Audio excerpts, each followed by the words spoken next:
In 1237, the country of Goryeo was at war with the Mongols, a conflict that had begun in 1231. Goryeo only won once while the Mongol invasions were still ongoing. During the war, there are bodies and chaos everywhere, people are searching for weapons in every corner. A young boy and a girl are hiding behind some wooden slacks, when one of the soldier notices the cries of that little girl and walks beside them. The young boy hopes that they don't find them, and then the soldier turns away without searching. Just then, an old man finds them and decides to use them as slaves. The young boy grabs his wooden sword and tries to protect his sister while the old geezer walks towards them with a sword, wanting to kill them. Just then, the general shows up and asks the soldier what he is doing. The soldier tells him that they found two boys hiding and wants to kill them. However, the general looks at them with a creepy smile on his face and says that it would be a waste to just kill them as they should have some fun with those soft bodies first. He then orders the soldier to bring the iron skewer from his horse. When the soldier walks towards the horse, he finds another boy standing in front of them and wonders why there is still one alive. He also thinks that if he's not trying to run, he must be scared out of his mind. The general then asks the soldier about the boy, and he replies that he seems to be out of his mind. The general then orders him to kill him quickly and bring the skewer, before his mood dies. However, when the soldier tries to move, the young boy kills him in an instant. After that, the general completely loses his composure and comes charging at him with his sword raised, but the young boy reaches out and snaps the blade clean in half using nothing but one hand like it is made of nothing. Without missing a beat, he then uses just 2 fingers to deliver a precise and decisive strike that snaps the general's head back and puts him down for good. The young boy stands there in the aftermath and finds himself genuinely stunned by what just happened, his mind racing as he tries to process how effortlessly he just took down a Mongol general that everyone had spoken about with such fear and respect, especially given that the adults had always talked about a warrior in Goryeo who was so fearsome that even the Mongols themselves were afraid of him. The boy then turns away from all of that and walks over to where the young children are huddled together, and he takes a moment to acknowledge them and thank them for the courage they showed and for the way they managed to look out for and protect each other through everything. He then tells them in a calm and steady voice that he is going to go and deal with every last one of the threats still out there before coming back for them and asks them to stay hidden and keep out of sight just a little while longer until he returns. After that, the story steps back in time and gives us a look into the man's past, starting with the moment his older brother gave up his own life to protect him. During that difficult stretch of their lives they had been attacked on multiple occasions and were constantly on the run trying to survive, and during those times his brother had sat him down and told him everything he needed to know about who their father Mangiak really was as a person and the circumstances surrounding how he had died. Not long after all of that, the young boy ends up getting captured by a group of people and finds himself being handed a knife and thrown into a situation where he has no choice but to use it to defend himself against whoever comes at him. In the meantime, a guy is having a cup of tea in the building, saying winning the match is important, but in fighting arena, the spectator's opinion of how exciting the fight is matters just as much.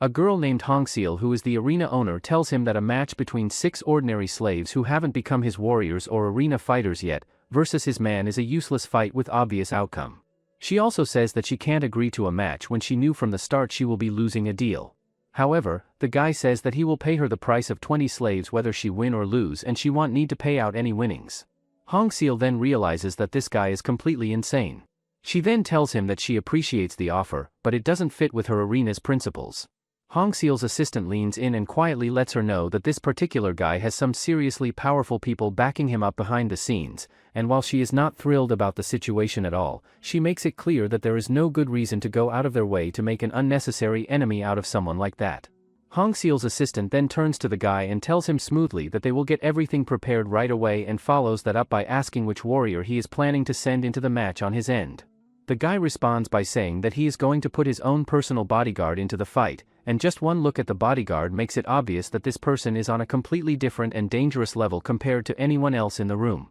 Hongseal then steps in and lays out her honest assessment of the situation, explaining that under normal circumstances, even if all 6 slaves were to rush the bodyguard at the same time, they would still amount to nothing more than a disorganized and chaotic mob with no real coordination between them, which means they would not even come close to being proper opponents for someone of that caliber. However, she follows that up by noting that every once in a while, someone unexpected and unusual turns up among the ordinary slaves, someone who does not fit the pattern and cannot be so easily dismissed. With that in mind, Hongseal turns to the guy and tells him plainly that he needs to keep one important thing in the back of his head going into this, which is that his bodyguard could very realistically end up dying in that arena. After all of that is said and done, the slaves are sent down into the arena gripping their swords with shaking hands and fear written all over their faces. The thought running through each of their minds as they step in is that if they can somehow find a way to win this fight, they are going to walk away with payment in their hands, and with that money they just might be able to buy back their own freedom. One of the slaves then steps forward, saying he might look pathetic now, but he used to live by the sword, and if they make it out alive and get paid, each of them will hand over 60%. Right at that moment, the official's bodyguard comes marching in, and the sheer size of him is enough to make everyone stop and stare, with a giant sword gripped firmly in his hand that makes the whole situation feel even more intimidating than it already was. The moment the slaves get a good look at him, fear spreads through the group instantly, and they start questioning among themselves whether they could realistically stand any kind of chance against someone built and armed like that. The official, however, shifts his attention away from all of that and notices that there are only 5 slaves standing there in front of him, and another guy nearby quickly jumps in and tries to smooth things over by saying that it must have been some kind of mix-up and that the manager is going to fill that last empty spot right away without any further delay. Without wasting any more time, the official reaches over and hurls the young boy from before straight down onto the ground like he weighs absolutely nothing. Hongseal watches that happen, and the shock hits her hard as she struggles to process the fact that they are actually throwing a child to the ground that carelessly. The official's bodyguard then snaps into action and charges at the group of slaves with full force, and in the chaos of the attack he manages to catch one of them with his blade and slice through them. He then turns and moves toward the young boy, who in that split second of danger finds his mind flashing back to the memory of watching his brother die, and somehow that memory is enough to snap him into focus as he pushes his body out of the way and dodges the incoming strike. Seizing the moment, the boy pulls out his knife and starts landing blows directly on the giant's face one after another, refusing to back down despite the overwhelming size difference between them. The moment the young boy finishes off his opponent, the entire crowd absolutely erupts into cheers for him, losing their minds over the fact that he just pulled off something that even most of the seasoned and experienced fighters in this place have never been able to do. One particular guy standing there thinks back to the moment when that merchant first brought the boy to him and admits to himself that he had not known what to expect at all when he first laid eyes on him. The merchant had made a point of telling him that this was not the kind of boy you just toss aside the moment he picks up an injury, explaining that even with the wounds he was carrying at the time, the boy had not let out a single groan or sound of pain through any of it. The merchant had also pointed out that the way the boy kept bouncing back and recovering during his sleep was unlike anything normal, comparing it to the natural healing of a wild animal and suggesting that he seemed like someone who was simply born with the body of a warrior. The guy, however, makes it clear to himself that it was not the merchant's words alone that convinced him of any of this, but rather the sword wounds he saw covering the young boy's body with his own eyes that settled it for him. He thinks about how those particular cuts are the kind that only come from a long blade, the type of precise and powerful strikes that only someone at a master level would be capable of landing. He also lets himself think ahead a little, figuring that once this kid starts making a real name for himself out on that arena stage, there is going to be a whole lot of opportunity and attention heading his way because of it. It turns out this guy is none other than Wyrang himself, the vice owner of the entire arena operation. Meanwhile, on the other side of things, another official standing nearby cannot wrap his head around what he just witnessed, finding it almost impossible to believe that the young boy is moving with the kind of light and controlled footwork that belongs to someone operating at a master's level. Light footwork is when they use chi to speed up how fast their muscles contract and expand with repeated motion.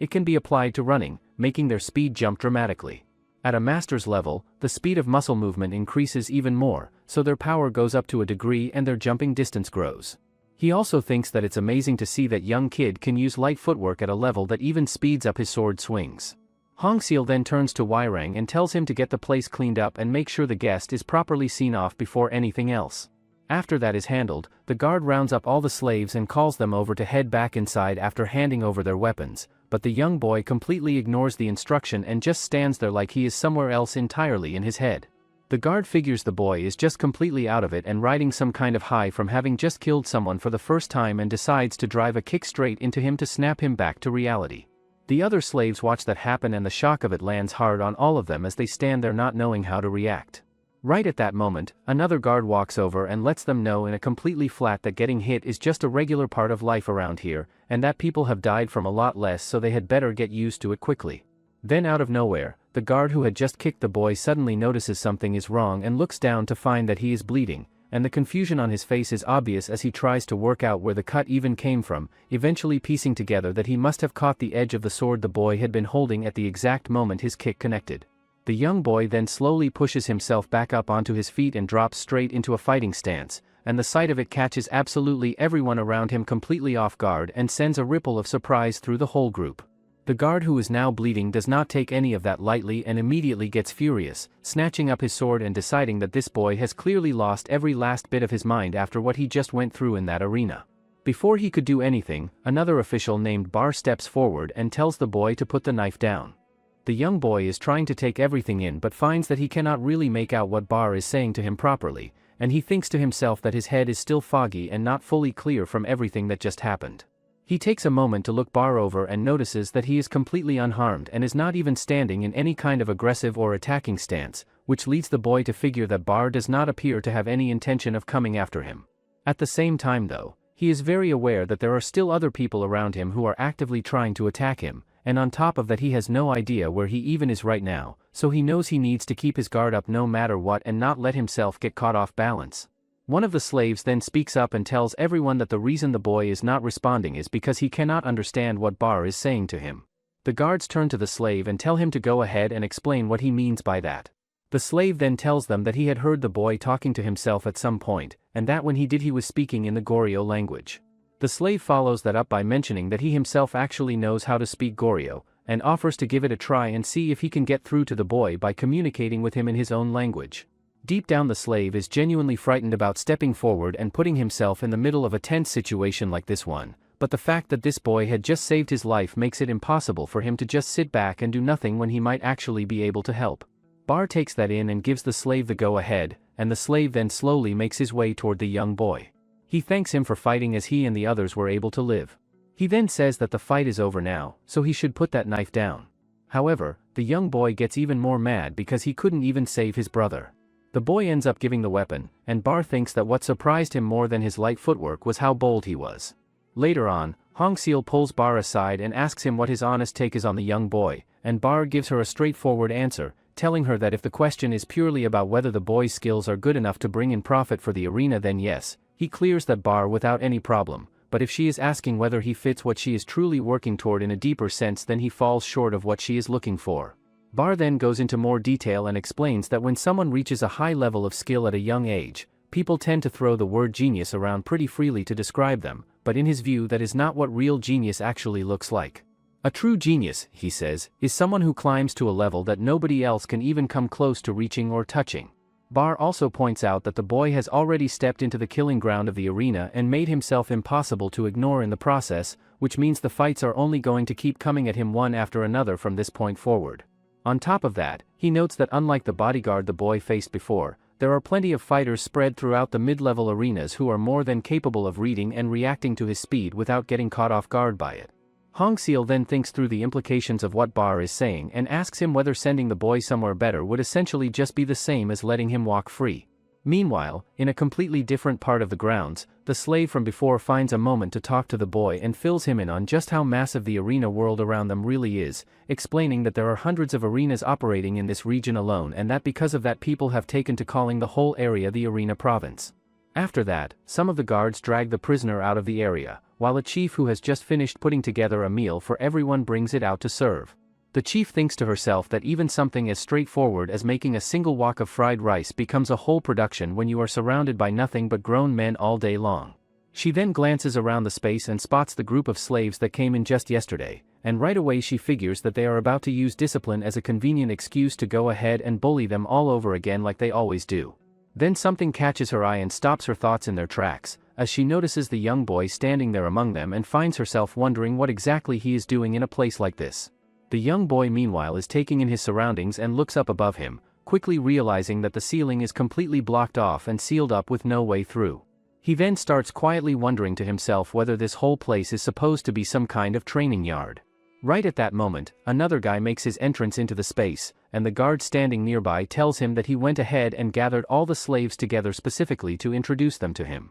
The guy takes one sweeping look around at all of them and immediately bursts out laughing, making it pretty clear from his reaction that every single person standing in front of him looks weak and completely flimsy to him. He then starts walking along and looking each of them over before addressing the whole group, telling them straight up that every last one of them is seriously unlucky for having ended up as slaves in a mid-tier arena of all the places they could have landed. Hearing that, one of the slaves thinks that he is right because even low-tier arenas are packed with people who can fight, so they don't even need to mention mid-tier ones. Another guard then introduces the new guy as Jusang, and says that with just one more win, he will stop being a fight slave and become a true arena fighter. Jusang says that they can talk about that later, for now he wants to hear the name of slaves and where they are from. Everyone then introduces themselves, including the slave who knows different language. His name is Nadong, and after his parents died, he left his hometown and got tricked. When it comes to the young boy's turn to speak, he stays completely silent and does not say a word, so Nadong turns to Jusang and explains that the boy only knows Goryeo and cannot communicate in any other language. Nadong then switches over and starts talking to the boy directly in Goryeo, telling him that he needs to go ahead and give his name and explain how he ended up in this place. The boy, however, makes it clear that while he is willing to share his name, he is not comfortable doing it in front of all of them and does not want everyone present to hear what he has to say. He also calls out what is happening around them, saying that this whole setup is not any kind of real training and that they are just gathering everyone together as a way of intimidating and scaring them into compliance. Nadong is genuinely caught off guard by that response and stands there for a moment thinking that there is absolutely no way he can just turn around and repeat any of that out loud to the others. So instead, Nadong turns back to Jusang and tells him that the boy said he only just woke up recently and that he has not been able to remember his own name yet. That explanation does not go over well at all, and Jusang immediately gets furious and responds by slapping Nadong hard across the face. Around the same time all of this is going on, Bar is up in his room and picks up on the sounds of the commotion happening below, and the chief walks over and tells him that he should head down and go take a look at what is going on for himself. Meanwhile, Jusang keeps right on hitting Nadong without letting up, and that is the moment the young boy decides he has seen enough and charges straight at Jusang, launching into him and hitting him back repeatedly. Jusang manages to block every single one of the incoming hits and then drives a clean and solid punch right into the boy that stops him in his tracks. After that lands, laughter breaks out across the room, and Jusang brings up the fact that he had heard this kid was supposed to have some kind of impressive light footwork to show off. The young boy thinks that this guy is definitely strong, because even blocking that, his arm looks all bruised up. Jusang then again kicks him, saying once his breathing is disrupted, he will finish him before he recovers. He continues to kick the young boy around and tells everyone that people who use QI techniques, the strategy changes depending on the type, but the basics are all the same. He also says that if they land hits or wear down their stamina, they are no different from any normal opponent. He also tells them that it's not as easy as it sounds, but if they at least know they can be taken down, they won't lose so easily. Just then, Bar arrives and wonders if everything is over by now. He also thinks that Jusang is arrogant, but he is not completely wrong. He thinks that light footwork is actually the easiest QI technique to counter, and even in that match earlier, he only landed that surprise attack because the opponent didn't see the light footwork coming. So, just being able to use light footwork is impressive, but if he can't learn any other chi techniques, getting stronger will be hard. Later, the vice owner calls the massive build bald guy and punches him in the face. He asks him how they dare lay hands on something he personally came to claim. The bald guy apologizes to him saying he didn't know that guy was so important to him. The vice owner says that there is no way a trash like him could recognize that talent, but even if he doesn't live up to all his expectations, he's still guaranteed money in this arena. Meanwhile, Jusang says that that's enough for lesson now, and it's time to show what happens when they jump a kid without fear. The then orders others to drag the young boy here since he's so arrogant with his light footwork, they should at least smash his legs. Seeing that, Bar wonders if he has been too soft on them lately, as they are starting to treat the arena's property like their own. The young boy pushes himself back up onto his feet once again, and Jusang looks at him and comments that they had been deliberately holding back enough to make sure they did not actually kill him, but that this kid is clearly built tougher than most. All of the other slaves around him start frantically trying to get through to the young boy and tell him not to go charging in again because if he does he is going to end up losing a whole lot more than just a leg this time around. The story then dips back into a flashback where the young boy is in the middle of a training session with his older brother and asks him whether they really have to put themselves through something this intense and brutal just to train chi techniques. His brother then takes the time to explain what makes their father's martial arts so unique and special compared to everything else and lays out exactly why the kind of training they are doing today is absolutely necessary for what they are trying to develop. It is also during this moment that the young boy's name is revealed, and his name is Quan. His brother goes on to explain that chi is an entirely different kind of power that works by amplifying and boosting a person's natural strength from within, and that every single person walking around has it inside them, but the reality is that most people go their entire lives without ever being able to access or use it.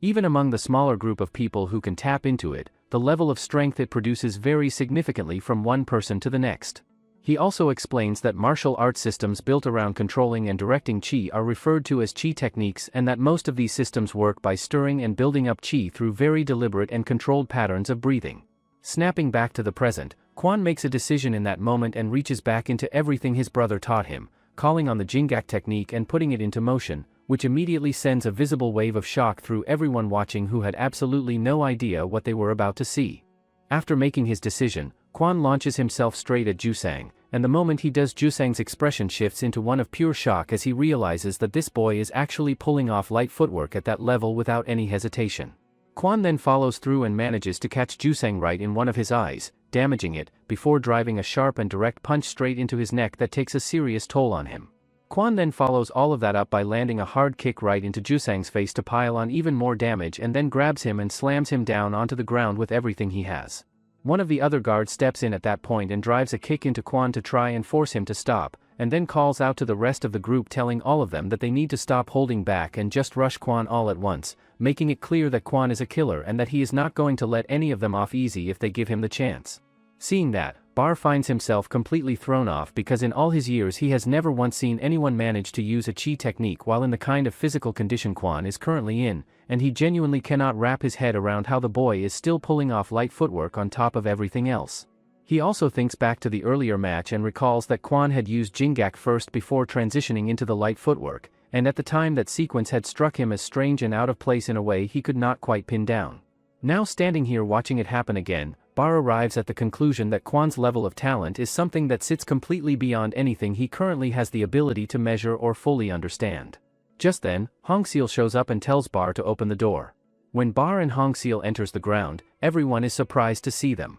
Hanjeal can already guess what's going on, and tells the others that if they are doing this kind of things during mealtime, then they need good amount of beating. Hongseal then approaches Quan saying he needs some breaking in. She then attacks him using her sword, but he dodges it quickly. Bar stands there and thinks through what he is observing, and it hits him that Hongseal has never once in the past shown any kind of personal interest or involvement in the internal conflicts and fights that break out between the arena slaves, so the fact that she is now stepping in and personally handling the punishment of a kid who is not even fully at fault for what happened reads very clearly to him as a warning being sent to everyone watching. On top of that, he also thinks about how even after he gave her a pretty negative evaluation of the boy, she is still clearly holding on to some kind of expectation for what Quan might be capable of down the road. After taking the beating that has been coming at him from all sides, Quan finally hits his limit and drops to the ground completely unconscious, and Hongseal wastes no time turning to Bar and telling him to go ahead and call for a physician to come and take a look at the boy. Across the way at the same time,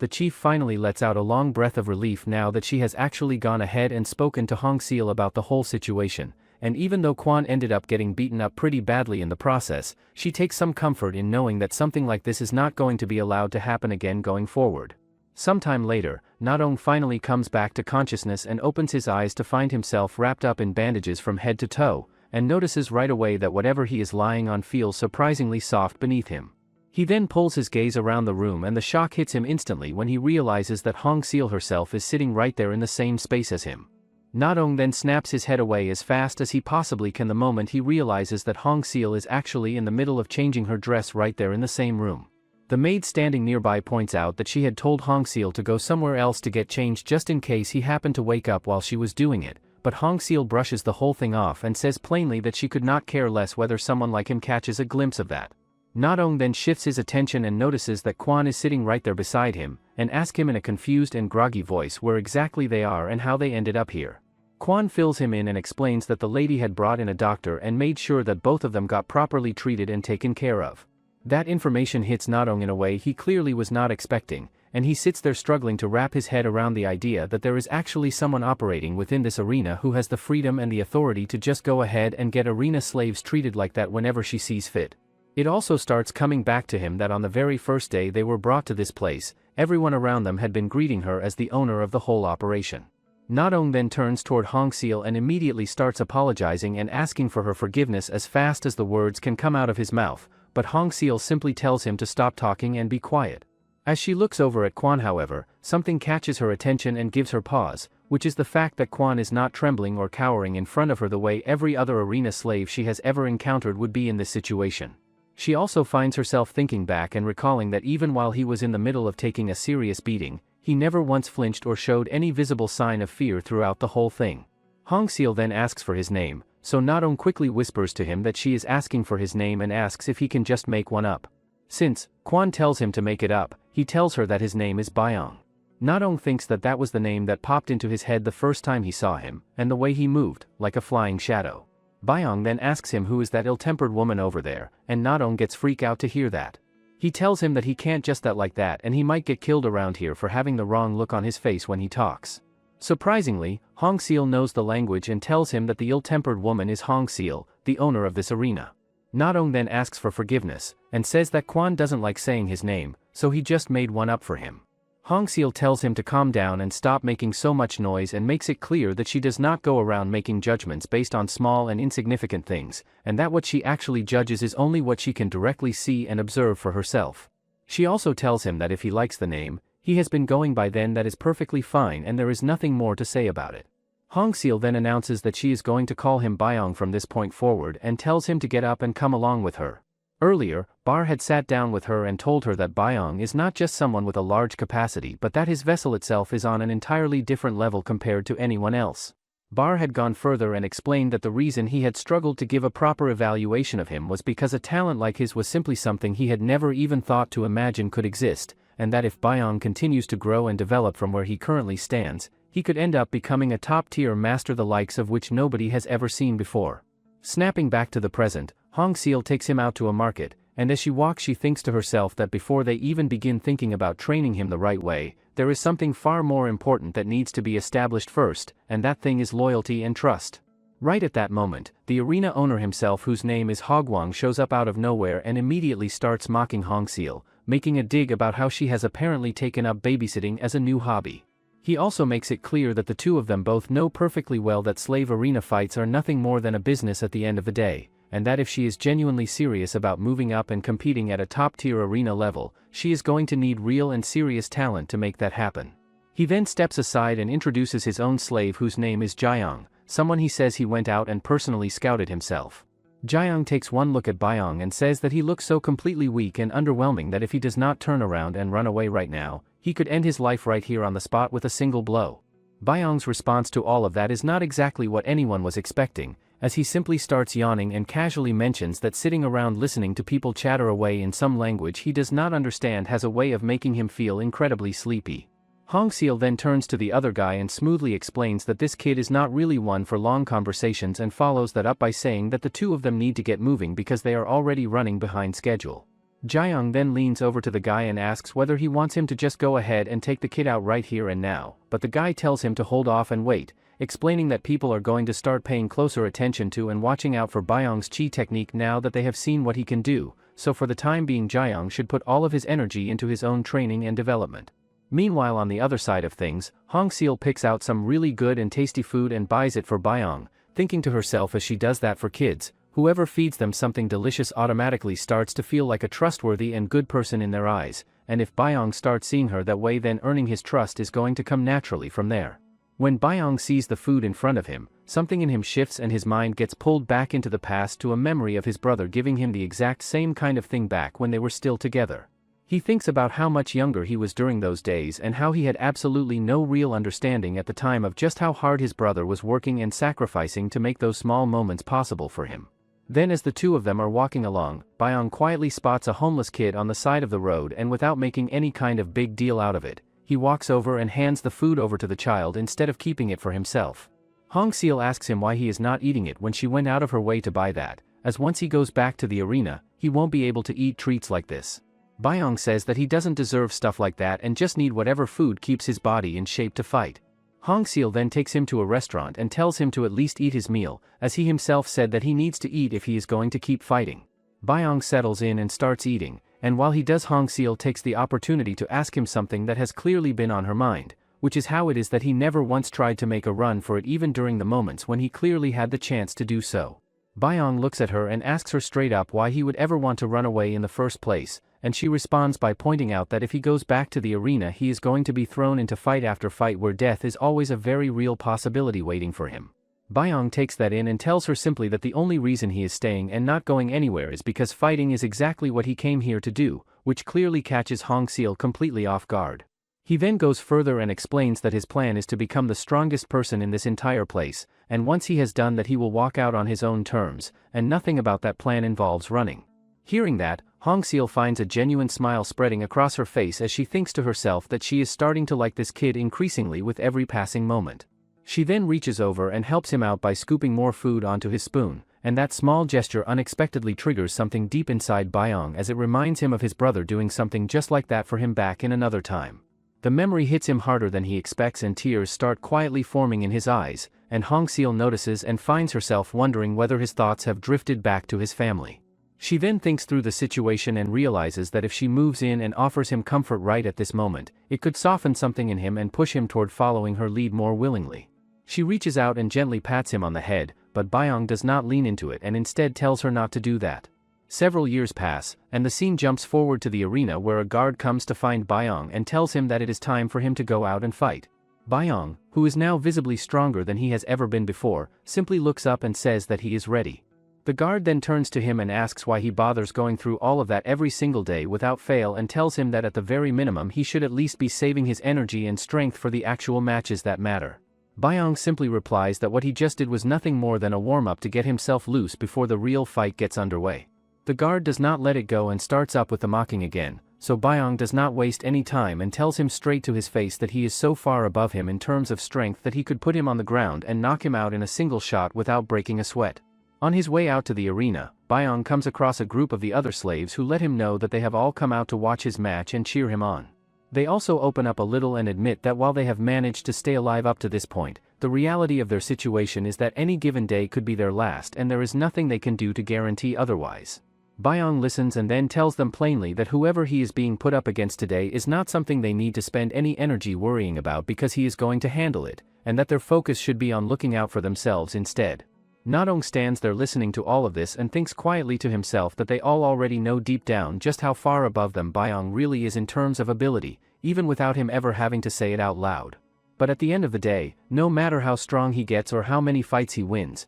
to all of them he is still just that same kid they first crossed paths with when everything started, and because of that they are always going to worry about him no matter what he says. On the other hand, Hongseal tells someone to cancel the match, but the guy says that they have already turned down Byong's fight so many times that Theater Arena's reputation has taken a big hit. The official then says that they accepted a match request from a noble already and if they cancel now, the losses will be huge. However, Hongseal says that she will bear the loss as he has to cancel it. She also mentions that the official seems like crossing the line lately, but he replies that he is saying this because he cares and he knows she still expect great things from Byong's talent. He also says that all he has till this day is just light footwork and his cutting technique and movement are superb, but that alone won't let him touch top arena fighters. Byong's match starts off with a real arena fighter named Gwaku who used to be pretty famous, then disappeared. The crowd gets hit with a wave of shock when they realize that the person standing across from Gwaku is none other than Byong, someone who as far as most people know can only really use light footwork and not much else beyond that. Gwaku stands there and finds himself wondering why the noble even wanted to set up a match like this in the first place and then reminds himself that the noble has never really been someone who is easy to read or figure out. Right from the very first moment the match starts, Byong does not hesitate and charges straight at Gwaku with his knife already in hand, and the speed of that opening move catches Gwaku completely off guard as he finds himself wondering what on earth is wrong with how fast this kid is moving. Gwaku then decides to stop holding anything back and charges right back at Byong with full force and manages to connect with a hit that lands solidly. Byong takes the impact and immediately registers just how fast and how strong this guy really is, and the force behind that single punch is enough to leave one of his bones broken. Everyone watching comes to the same conclusion pretty quickly, figuring that with an injury like that there is no way Byong is going to be able to keep using his light footwork, and that the match is essentially already over. Bar watches from his spot and thinks through what just happened, noting that the raw force needed to swing a steel club combined with the speed Gwaku is showing with his footwork makes it clear that Byong's opponent is simply above him in every single category there is. Byong himself takes all of this in and thinks that this right here is what a real arena fighter looks like, and with that realization settling in he gets himself ready to truly begin the match. Gwaku on the other hand is starting to pick up on something that is throwing him off, as he thinks to himself that Byong's reactions are so sharp that he is somehow managing to block absolutely everything that is being thrown at him. A guy sitting in the crowd with a noticeable scar across his face watches the match closely and thinks to himself that being able to keep a chi technique going even with broken breathing does sound impressive on the surface, but once a person actually understands the trick behind how it works, it stops being anything particularly special or remarkable. Byong then makes his move and goes for a strike on his opponent, but Gwaku reads it and gets out of the way without much trouble at all. Bar watches that exchange and thinks through what it means, noting that under normal circumstances when someone is visibly hurt and dealing with an injury, most fighters automatically assume that the injured person is no longer capable of using chi techniques anymore, and that assumption is exactly why they keep getting caught off guard and struggling to avoid Byong's sudden attacks when they come out of nowhere. The fact that Gwaku dodged it like it was nothing, however, tells a completely different story about what kind of fighter he is dealing with. The opponent then finds his opening and drives his massive weapon into Byong with serious force, catching him completely off guard and leaving him reeling. Byong processes what just happened and figures that the only reason he managed to push him away in that moment was because Gwaku had gotten too close to generate a full swing with his club, but even with that working in his favor, the damage is real and his back feels like it has been completely shattered from the impact. The opponent then follows up by driving a kick straight into Byong that sends him flying across the arena and crashing hard into the wall. Gwaku thinks to himself afterward that he barely felt any real resistance on impact, and that the only thing worth acknowledging is that Byong managed to jump back in that split second before the full force connected, which at least shows that his reaction speed is genuinely good. In the meantime, Bar wonders if the opponent understands Byong's martial arts or not, but he's an experienced fighter. He also thinks that he keeps his distance so there's no opening for a surprise attack, and breaks his opponent down with clean, solid blows. The other official says that he was expecting Byong to put on a real show, but this is disappointing. The other guy watching from the side decides to weigh in and tells Byong that they had all expected a great deal from him when they first saw how young he was and already using light footwork, but that he never actually grew beyond that starting point and developed further, and that at the end of the day he is nothing more than a slave who happens to know light footwork and nothing else worth mentioning. Gwaku meanwhile thinks to himself that while Byong's movement has genuinely been good throughout the fight, the hard reality is that unless someone dodges with absolute perfection every single time, there is simply no way their body comes through something like this without taking serious damage. Then something shifts inside Byong as the memory of his older brother's death suddenly surges up from somewhere deep inside him and ignites a fire that had not been there a moment before. The story then slips back into a flashback where Byong and his older brother are spending time together out in the forest, and his brother tells him that being able to keep a chi technique functioning properly even when the body is exhausted or hurt is something that only true masters are capable of pulling off. His older brother then makes a decision in that moment to share something with him that carries even more weight than anything else he had planned to pass on, something he had originally intended to hold back until Byong was older and ready for it. Snapping back to the present, Byong pushes his broken body into motion and dodges his opponent's incoming strike, and while the move works, he still ends up taking damage as his arm gets cut in the process. But without letting even that slow him down, Byong drives his blade straight into the opponent's neck in one sharp and decisive motion. The entire crowd erupts in disbelief at what they just witnessed, with everyone asking out loud how someone who looked like they were seconds away from collapsing suddenly found a way to move faster than ever. Nobody can wrap their head around the fact that a fight slave just walked out of a match against a trained arena fighter and came out on top. It turns out, Byong's brother told him that their father's martial arts let him use chi even when he is exhausted or his breathing is broken, so he can push out power beyond what his chi technique could allow. However, he tells Byong not to use that or else he could die. Byong then walks towards his cell, thinking that he is going to get even more stronger. Watching everything that just unfolded, Bar finds himself with a question he cannot shake, and that is whether what just happened was simply some kind of sudden power surge that only kicks in during moments of extreme crisis, and if that is not the case, then why Byong has never once shown a chi technique operating at that level during any of his previous fights until right now. He also thinks about the fact that Byong has never been someone who opens up and talks about himself or his background, and that up until this moment Bar had never really felt the need to push and ask,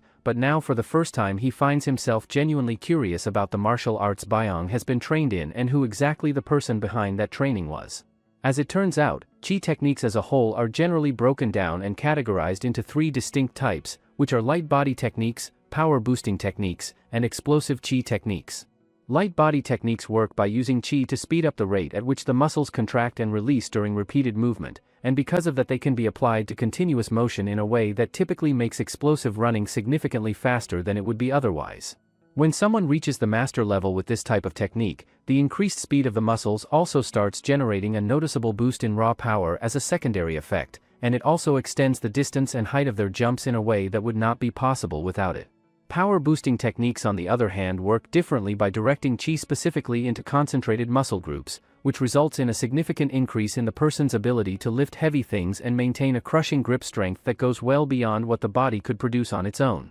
In the same way that light body techniques are built for sustaining speed across continuous movement, a master of power boosting techniques is actually capable of pulling off a single explosive jump that goes faster and farther than even a master of light body techniques could manage in that same one-time burst. Bar then turns his attention back to what he just witnessed and thinks about how what Byong is showing right now with his light body technique is not simply faster than what his opponent can keep up with, but that the speed he is reaching is something that by all rights should only be achievable by someone who has mastered power boosting techniques, which makes what Byong is doing even harder to explain or categorize. Hongseal then cuts through Bar's thoughts by telling him to go and get the physician over to Byong right away since he needs to be back on his feet and ready to go as soon as possible. Bar however finds his mind drifting as he thinks about how Hongseal must have picked up on exactly what he did when it comes to Byong's light body technique, and he finds himself wondering whether she is going to go ahead and place another bet on that talent of his and commit to training him properly this time around. Meanwhile, another arena fighter by the name of Yuan makes his way over to Byong and tells him straight up that he had been hearing rumors going around about a fight slave who was supposedly able to use light body techniques,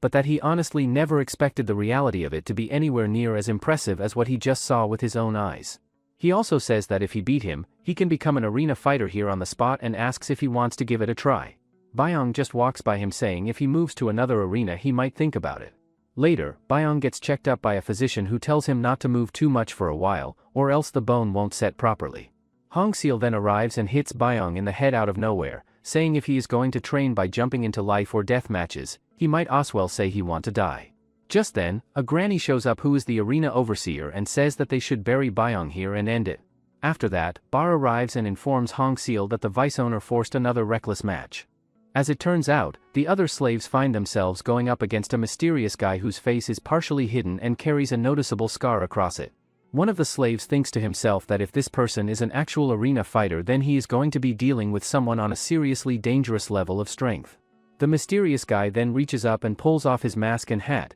revealing his face, and makes it clear that he is going to come back and kill everyone connected to this arena sooner or later, and that for today he is willing to settle for what he has already done. Nadong takes one look at the exposed face and something clicks immediately as he recognizes the guy as the exact same person who had attacked him before, and even though the scars scattered across his face make him look different enough to cause some initial confusion, Nadong is certain without any doubt that he is looking at Jusang. Meanwhile, Hongseal pulls Bar aside and asks him whether the vice owner is still in the middle of meeting with the Lord at this moment, and Bar confirms that the match currently taking place is also being fought against one of the Lord's own fighters. Byong then makes the decision that he is going to get involved in the fight as well and starts moving, but the chief steps in and tells him firmly that he needs to stay put and rest his body instead of pushing it further. Byong does not pay any attention to that and keeps going anyway, completely ignoring what she said. The granny gets even more heated about it and says out loud that he is getting colder and more distant with every passing day, and that no matter how well they treat him or how much care they put into looking after him,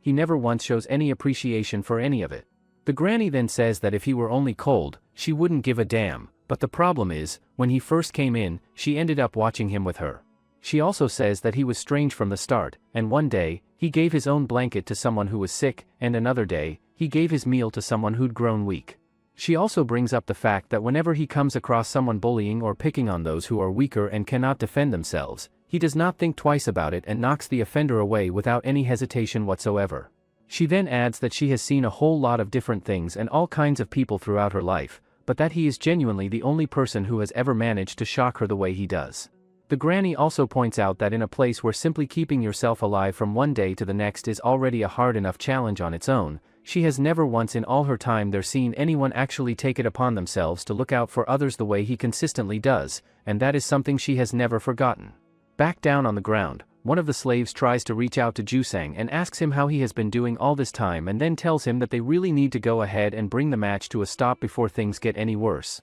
Jusang does not respond to any of that and simply reaches down and straps on his knuckle bar without saying a word, making it perfectly clear that stopping this fight is the last thing on his mind. He then launches himself straight at one of the slaves and connects with a hit that sends the guy crashing hard to the ground with serious force. Another slave steps forward and demands to know why Jusang is trying to turn this into a real and full-blown fight that none of them are going to be able to walk away from in one piece. Rather than giving any kind of answer or explanation, Jusang just charges directly at him and swings a punch without hesitating. In that same moment, one of the more massively built slaves decides to step in and goes for an attack on Jusang, but Jusang catches him with one hand, stops him completely in his tracks, and sends him flying without breaking a sweat. At that moment, Byong arrives and gets shocked, thinking that there is no way the slaves can beat someone like him. After everything that just went down, the crowd buzzes with the collective realization that if Jusang is an arena fighter who has mastered power-boosting chi, then 5 fight slaves standing against him amounts to absolutely nothing, and the outcome was never really in question. One of the slaves stands there thinking about how Jusang was already dangerously strong before any of this, and now on top of that raw strength he has gone and added power-boosting chi to his arsenal, which makes him an entirely different and far more terrifying threat than he ever was before. Byong stares at him and thinks to himself that this is without a doubt the same guy he went up against back in that earlier fight, and that he is completely certain that Jusang had not been able to use any kind of chi at all during that encounter. That realization then turns into something that eats at Byong from the inside, as he gets furious with himself for having stayed stuck at the same level while Jusang somehow went out and managed to master power-boosting chi within just a few years of time. The vice owner watches the whole situation unfold from where he is standing, and his thoughts drift back to the time when Jusang had caused a serious problem at the arena, recalling that since he had been right on the edge of earning his freedom at that point, they had decided to let him walk away without any real punishment. Since he left with absolutely nothing to his name, the vice owner figures he probably never got access to any kind of proper treatment or care for his injuries during that time. At that moment, Hong Seal comes walking in and does not waste a single second before reaching out and slapping the vice owner hard across the face, demanding to know what exactly he thinks he is doing when she had already made it crystal clear to him that crossing the line was not something she was going to tolerate. The vice owner asks her if he not have this much of authority and says that she may have founded this arena, but he invested a lot of connections and money into it. He also says that if she is throwing a fit over something this small, he can't help but wonder what she will do if he really crosses the line. Bar then shows up and says that he don't know much about arena rights or politics, but his disrespect towards the owner ends here. Yuan then steps forward and say that fighters should be fighting fighters and tells vice owner to step back. Yuan then tells Bar to call on him anytime he need, as he will fight him even without pay. Bar speaks up and says that he has been away from the arena scene for long enough that people have apparently started feeling comfortable enough to look down on him without any hesitation. One of the officials standing nearby takes notice of Bar and thinks back to what he knows about him, recalling that Bar was an arena fighter who somehow ended up stuck competing at a mid-tier level, but that the rumors going around about him suggest that his actual ability puts him on the same level as the fighters operating at the very top tier of the game. What happens next catches everyone off guard as the fight continues and Jusang starts absolutely brutalizing the slaves one after another with the knuckle bar still strapped onto his hand, tossing people around like they weigh absolutely nothing and leaving everyone watching completely stunned by the level of force he is throwing around so casually. Byong watches and thinks to himself that because of the club Jusang is carrying, he has not been able to land a clean and decisive hit on him, but if things keep going the direction they are heading, then something is going to have to change fast. Byong then raises his voice and tells Jusang directly to drop what he is doing with the slaves and come fight him instead, but Jusang just looks over at him and says that judging by the reaction he is getting from Byong right now, this whole situation sounds like it is only going to get a whole lot more entertaining once he finishes off every last one of them first. Jusang then turns and walks deliberately over to one of the slaves, reaches down, and wraps his hand around the slave's neck. Watching the situation spiral further out of control, Byong starts to panic inside and thinks to himself that he has to find a way to do something about this right now, because no matter what anyone says to Jusang, he is simply not going to stop on his own.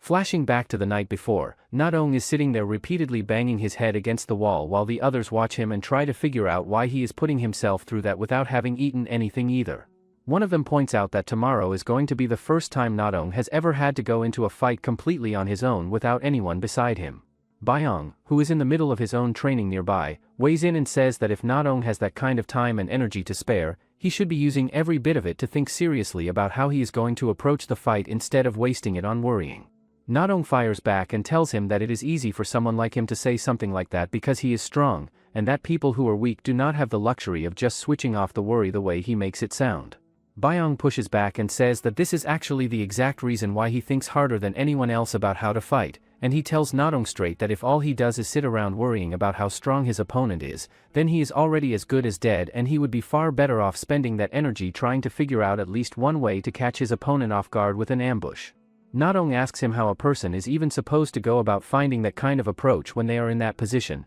and Byong admits honestly that even he does not have a clear answer to that. He then tells them to work it out themselves, pointing out that between all of them they know a wide variety of different things and that they are smart enough to figure something out if they actually put their heads together and try. He also says that a good technique or weapon for surprise attacks, if their ambush works once, they win. Back in present, Jusang is holding on to Nadong's neck, who thinks that for an ambush, hidden weapons would be best, but hidden weapons are banned. So, one of the ideas he came up with was this, that if the weapon is out in the open but hard to notice, then he is not breaking the rules. Using a blade on Nadong's foot, he hits Jusang, who gets injured and drops Nadong. Jusang wonders how he had a blade in his shoe, and Byong thinks that it was a weapon that's visible but hard to spot, and Nadong landed a perfect hit. He also thinks that now Jusang can't properly use power boosting chi and they have a chance to win. Jusang then moves to go after another slave, but before he can get there one of the slaves releases an arrow that flies straight into his kidney and stops him in his tracks. The story then dips back into a flashback where Bar had sat all the slaves down and told them that starting from the absolute basics would normally be the ideal approach, but that the reality of their situation means they simply do not have that kind of time available to them. He had gone on to explain that if they want to build themselves up and get stronger within a short window, the smartest thing they can do is take whatever they are already good at and find a way to adapt and apply it directly to real fight situations. Bar then went around and asked each of them one by one to tell him what they were good at, and the slaves went through and shared their individual strengths with him. One of them hesitated and said that he was not particularly skilled at anything especially impressive, but that he was decent at slinging stones and that he could even hit birds out of the air with a fair amount of consistency. Bar had thought about that for a moment and told him that it was actually a genuinely useful skill to have, but then pointed out that throwing knives, hidden weapons, and arrows are all strictly banned inside the arena, which meant he would not be able to use that ability directly. Back in the present, that same slave thinks to himself that nobody ever believed that skill of his amounted to anything worth paying attention to, but that is exactly the reason he had made the choice to fight with a spear, because it still allowed him to throw with the same instinct and precision he had always had. After that, another one of the slaves pushes forward and charges straight at Jusang with a sword drawn and manages to land a clean slash across him that does real damage. With that decisive strike landing, the fight slaves pull off the win and the crowd absolutely erupts into cheers for them. Taking in what just happened, Byong can barely believe that they actually pulled off the win and finds himself thinking that every single one of them genuinely did a remarkable job out there. He then turns his attention inward for a moment and thinks about how he felt something different stirring inside him a little while ago during the fight, something he has not quite been able to put his finger on yet. Meanwhile, Bar turns to Hong Seal and tells her that each one of them stepped up and did exactly the part that needed to be done when it counted. The vice owner tries to brush the whole thing off by saying that Jusang is simply an idiot who let his guard drop way too much and that is the only reason things ended the way they did. Hong Seal then turns to the vice owner and tells him that thanks to him and everything he set in motion, they all got treated to a pretty entertaining match, so she supposes she should thank him for that. She also makes it clear that she is satisfied with how everything wrapped up,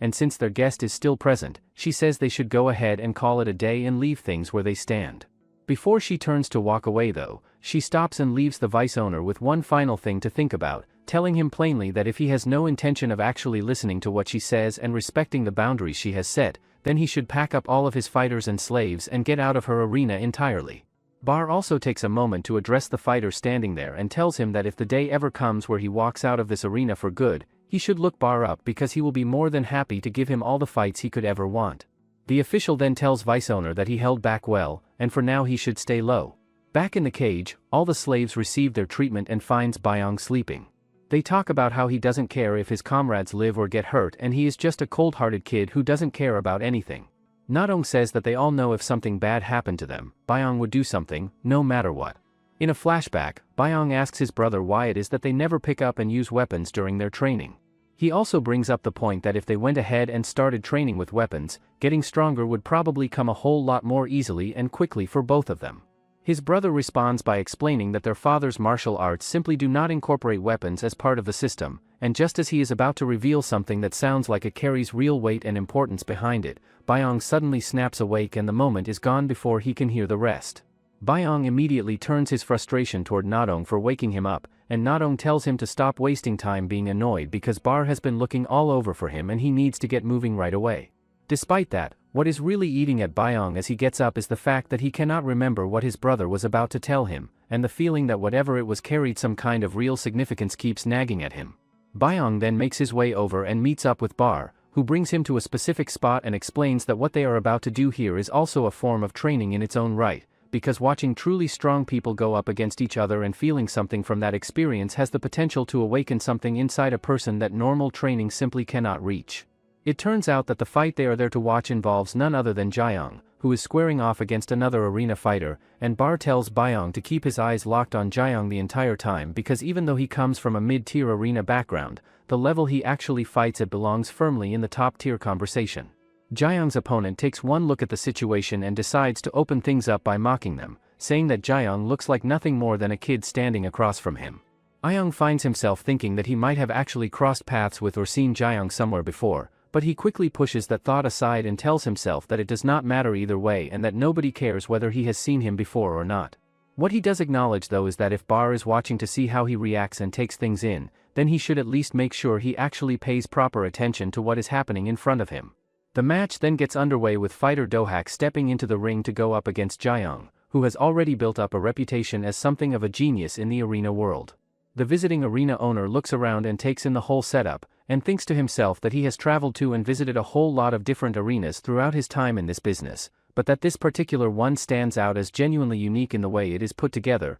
being one large open single-story space that feels more like a training hall than a traditional arena, and with just the one ring keeping everything simple and straightforward. The visiting arena owner then adds that he finds the seating situation a little lacking when it comes to accommodating guests properly, noting that most people are just standing around with only the elevated platform and a small number of chairs available for anyone to actually sit down. The other arena owner fires back and says that when the fights being put on are good enough, nobody sitting or standing is paying any attention to whether they have a comfortable seat or not, and points out that this guy came all the way from the outskirts of the arena province and is standing there acting like some kind of professional critic. He also makes the point that every single guest who comes through leaves so thoroughly satisfied by the quality of the fights themselves that they simply do not have anything left to complain about when it comes to anything else. Deep down, Jong arena owner thinks that he has heard plenty around here about what kind of chi technique this Jaeyoung uses, so that's the reason why he is so confident. The match starts off with Dohak charging at Jaeyoung with his two blades, but Dohak dodges it and tries to block another attack.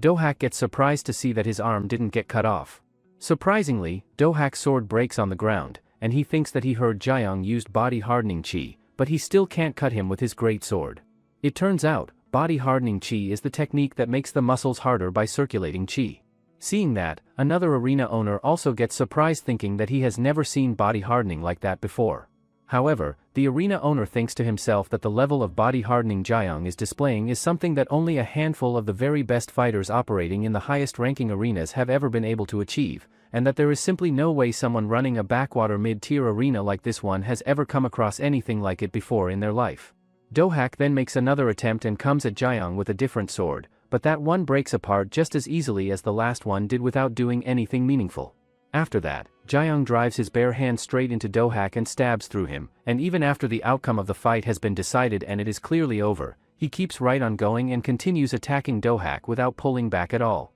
Bar then turns to Byong and asks him whether he is starting to see just how much the type of chi a fighter uses matters in a real fight, pointing out that no matter how refined and sharp someone's light footwork gets, they are still going to have a seriously hard time getting the better of someone built and fighting the way Jaeyoung does. He also tells him that watching a genuinely strong opponent in action should serve as a valuable lesson on its own, and that simply knowing what a fighter operating at a higher level looks and feels like and experiencing that pressure firsthand is enough to push someone's growth in ways that regular training cannot always reach. Byong, however, does not respond to any of that and simply turns around and walks away without a word, thinking to himself that he grew up watching his brother fight and train at an extraordinary level every single day, and that what he just saw is honestly not going to come close to lighting any kind of fire under him or motivating him in the way Bar seems to think it should. Few days go by and Byong continues to train even more harder that even surprises the other cellmates. One of the slaves even mentions that he should do that in the training yard, but he keeps doing it whenever he's not sleeping, so it's uncomfortable for them as well.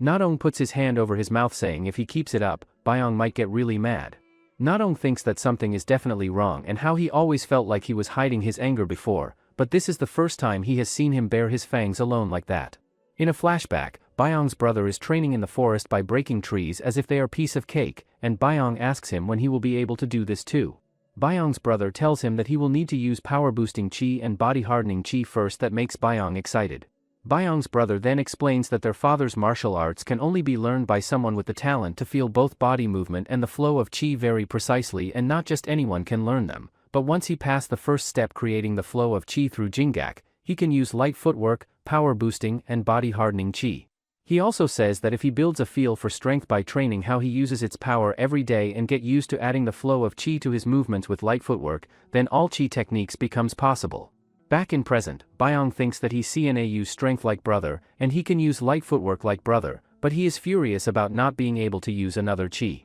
Right at that moment, Hongseal shows up and asks Byong straight up whether what he is doing right now is him taking out his frustration or whether it is actual focused training. She also brings up the fact that watching that fight alongside Bar the other day clearly got to him in a way she was not expecting, and says that she genuinely cannot believe that seeing someone that strong was enough to shake him and put fear into him the way it apparently did. Byong looks at her and says once again with complete conviction that he is never going to let anyone beat him, plain and simple. Hongseal then turns and walks away, and as she does she thinks to herself that she would love nothing more than to give him more time to develop at his own pace, but looking at the way things are shaping up it is becoming increasingly clear that time is not something they have any more of, and that he is going to have to find a way to push himself to the next level on his own without waiting for it to come naturally. Meanwhile, the vice owner pulls aside a fellow associate and asks him whether he got the weapon sorted out the way he had been told to. The fellow man confirms that he made sure weapons only reach the people who are loyal to and following the vice owner, and that everything else was set up to be kept hidden away out of sight.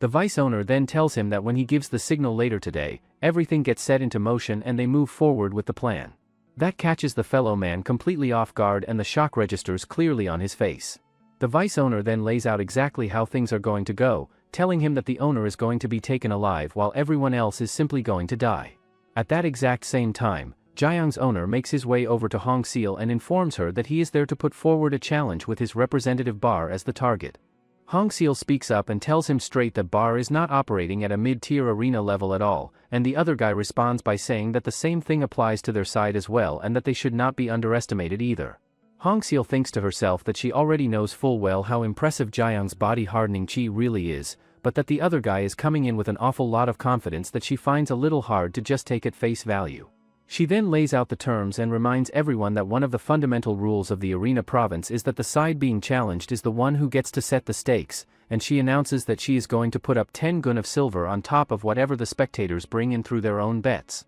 The other arena representative accepts the terms of the match without hesitation, and the energy in the room shifts immediately as everyone around them waits desperately and impatiently for the whole thing to get started. The vice owner then makes his way over to Hongseal and brings up the fact that he heard a match has been arranged and set up. Hongseal looks at him and tells him plainly that once the bookkeeping gets wrapped up and settled he will be leaving the arena, and that there is really no reason for him to hang around any longer than that. As it turns out, Jiang's owner has already gotten exactly what he came for out of this single match, and a large part of that is thanks to the vice owner and the role he played in making it happen. He also thinks back and recalls that ever since word reached him that a woman had gone ahead and opened up her own arena and was running it herself, he had wanted to get his hands on it and take it for himself from the very beginning. Meanwhile, on the other side of things, Byong makes his way over to where Bar is and tells him that he heard a fight was being set up and that is exactly why he came to find him. Bar then asks him if he is worried about him, but Byong replies that he would have been worried if it was someone else, but now he is not. Bar thinks that he is all prickly again, which shows that he is back to normal. He also mentions that he knows that after seeing that body-hardening chi, he locked himself in training without saying a word for days. Byong says that he didn't feel motivated or shocked by that, but Bar says that if he truly felt nothing after seeing a master of body-hardening chi, that would only mean he has already grown up watching something far beyond that. Bar also says that by the time Byong was still just a little kid, he had already completed most of the foundational development that a warrior needs to go through, which meant there was not a whole lot that Bar himself could actually step in and teach him that he did not already have. He goes on to say that Byong already possessed all the physical ability required for real combat, and that his light footwork was sitting at a remarkably high level even back then. Bar also points out that without ever having anyone formally guide or instruct him in it, Byong's light footwork has climbed all the way to the level of a top-tier master entirely on its own, and that the people out there who only respect and value the raw and visible power of techniques like power boosting and body hardening are simply never going to give that the acknowledgement it deserves. Before he turns to leave, Bar stops and tells Byung directly that he carries a level of talent that nobody else can come close to touching, and that he is completely certain that Byung has everything it takes to go ahead and learn another chi technique on top of what he already has. Byung stands there and thinks to himself that he has learned a great deal from Bar over the time they have spent together, so he genuinely does not know what Bar is going on about or why he is saying all of this now. After that conversation wraps up, Bar and Jaeyoung make their way down to the ground for their match, and Jaeyoung does not bother with any kind of feeling out process and just launches himself straight at Bar the moment things get started. Meanwhile, on a completely different part of the grounds, Yuwon tracks down where Byung is and wastes absolutely no time before slamming him hard into the wall, telling him plainly that today is the day he is going to kill him. On the other hand, the slaves get to know that Bar is fighting a match, and wonders if they are allowed to go watch. Nadong says that Bar gave them permission to watch high fights, but he doubts the other overseers will allow it. The slaves then notice one of the other guys charging at them with knife. The bald guy then approaches the kitchen and tells the chief that the owner said to clear away the dishes in the training yard and bring over every blanket they can find. Earlier, the vice owner told him to gather anyone close to the owner in the training yard as much as possible because he wants some people to die in front of Hong Seal before killing everybody else. Jumping back to the fight, Jaeyoung keeps right on coming at Bar with the same sharp and precise movements he had been putting on display during his previous match, not showing any signs of slowing down or changing his approach. During one of the chaotic exchanges, Bar manages to get a solid grip on Jaeyoung's arm, and as he does he finds himself thinking about just how incredibly difficult it is to bend the arm even slightly, which tells him a lot about what he is dealing with. Jaeyoung then uses his free arm to sneak in and land a cut on Bar's arm, but Bar responds immediately by grabbing him and hurling him hard into the wall with everything he has. The crowd watches that happen and a wave of surprise ripples through everyone there, because seeing the legendary Bar actually send someone flying into the wall like that is not something people get to witness every day. Hong Seal watches and thinks to herself that while Jaeyoung's body hardening chi is genuinely impressive and hard to dismiss, if he can only apply it to his arms and not his entire body, then this fight has already reached its conclusion whether Jaeyoung knows it yet or not. The vice owner is also running his own thoughts about Bar as he watches, thinking back to how even he had wanted that kind of physicality for himself at one point in time. He thinks about how Bar carries a truly extraordinary body combined with the kind of experience that only gets refined and sharpened through countless brutal fights over many years. He also thinks about how in a mid-tier arena Bar has never really had anyone who could push him to his limits or give him a genuine challenge, and that someone with his level of ability could have easily gone on to become a top-tier fighter or landed a prestigious position as a government bodyguard for some high-ranking official a long time ago if things had gone differently. However, when the owner of Bar's old arena passes away from old age, plenty of people come forward and try to bring Bar onto their side by offering him really attractive and generous terms, but he turns every single one of them down without any hesitation. Because of that, everyone naturally assumes that he is going to pack up and leave the arena province entirely,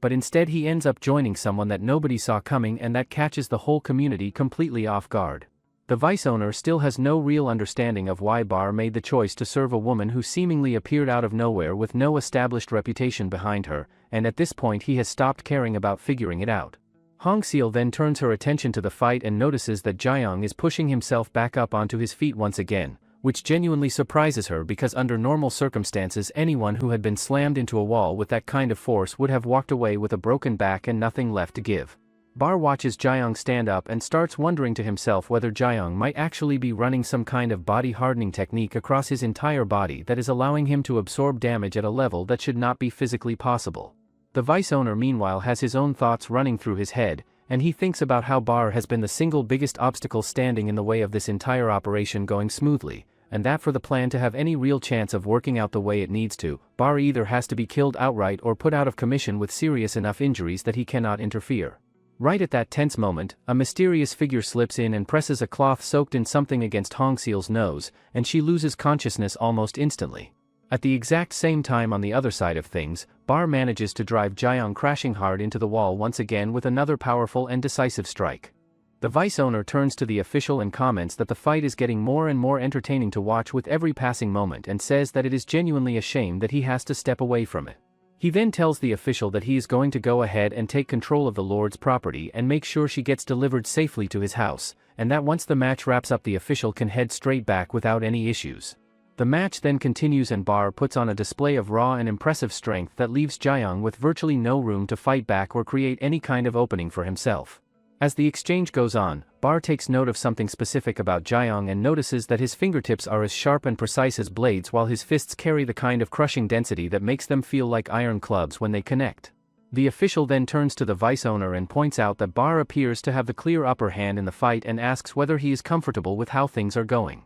Despite taking a serious and relentless beating, Jaeyoung somehow finds the will to push himself back up onto his feet once again and face Bar. Jaeyoung glares at him and tells him with fury in his voice that he is nowhere near done and is not going to go down that easily, but also admits that Bar has genuinely gotten on his nerves in a way that is hard to shake. The vice owner watches all of this and thinks to himself that while it looks like Jaeyoung has absorbed a lot of hits throughout the fight, most of them are really just surface level scratches when you look closely, and that Bar is not going to come out of this completely fine either, because even the punches from Jaeyoung that did not land with perfect precision are still doing real and meaningful damage underneath it all. He also believes that at their level, those injuries won't stop him from using chi, but if Jaeyoung's attacks land cleanly even a couple of times. After that, Jaeyoung charges at Bar with bunch of moves, and he tries his best to dodge those. Meanwhile, the granny and chief are working together to clean up the dishes. The chief tells the granny to rest as much as she can because if she starts resting now, she will stay healthy and live longer. The chef then notices bunch of thugs entering the room, and she tells them that they are still cleaning.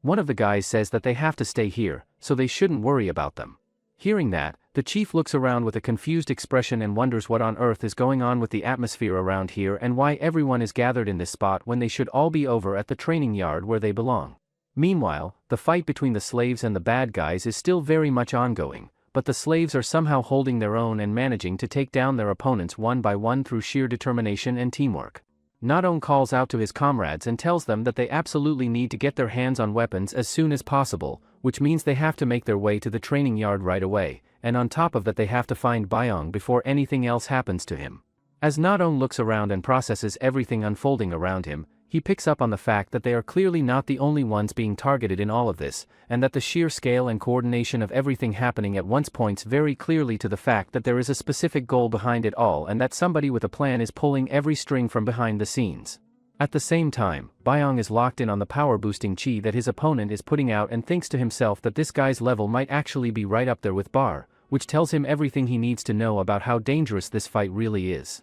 His opponent looks at him and tells him that he has absolutely no idea what someone like him, a complete nobody, is even relying on to act as tough as he does. Bayoung, however, is not focused on what his opponent is saying and instead his mind is running through the situation practically, concluding that without a sword in his hand he simply does not have what he needs to go head on against someone operating at this level, which means his only real option right now is to find a way to get out of there. However, before Bayoung even has a chance to make his move, his opponent drives into him once again and sends him crashing hard into the wall behind him. As Bayoung pulls himself together and takes in his surroundings, he notices that there are dead bodies scattered around in various spots throughout the area. Yuwon then looks down at him and tells him that his light footwork is decent enough, and that he had honestly just thought it would be a bit of fun to mess around with him for a while, but that when it comes down to it he is really no different from any of the other slaves around here. He then reaches down and draws his knife, saying that he is going to finish him off quickly and be done with the whole thing. He then releases his power-boosting chi all at once in a single explosive burst and launches himself into the air in one massive leap,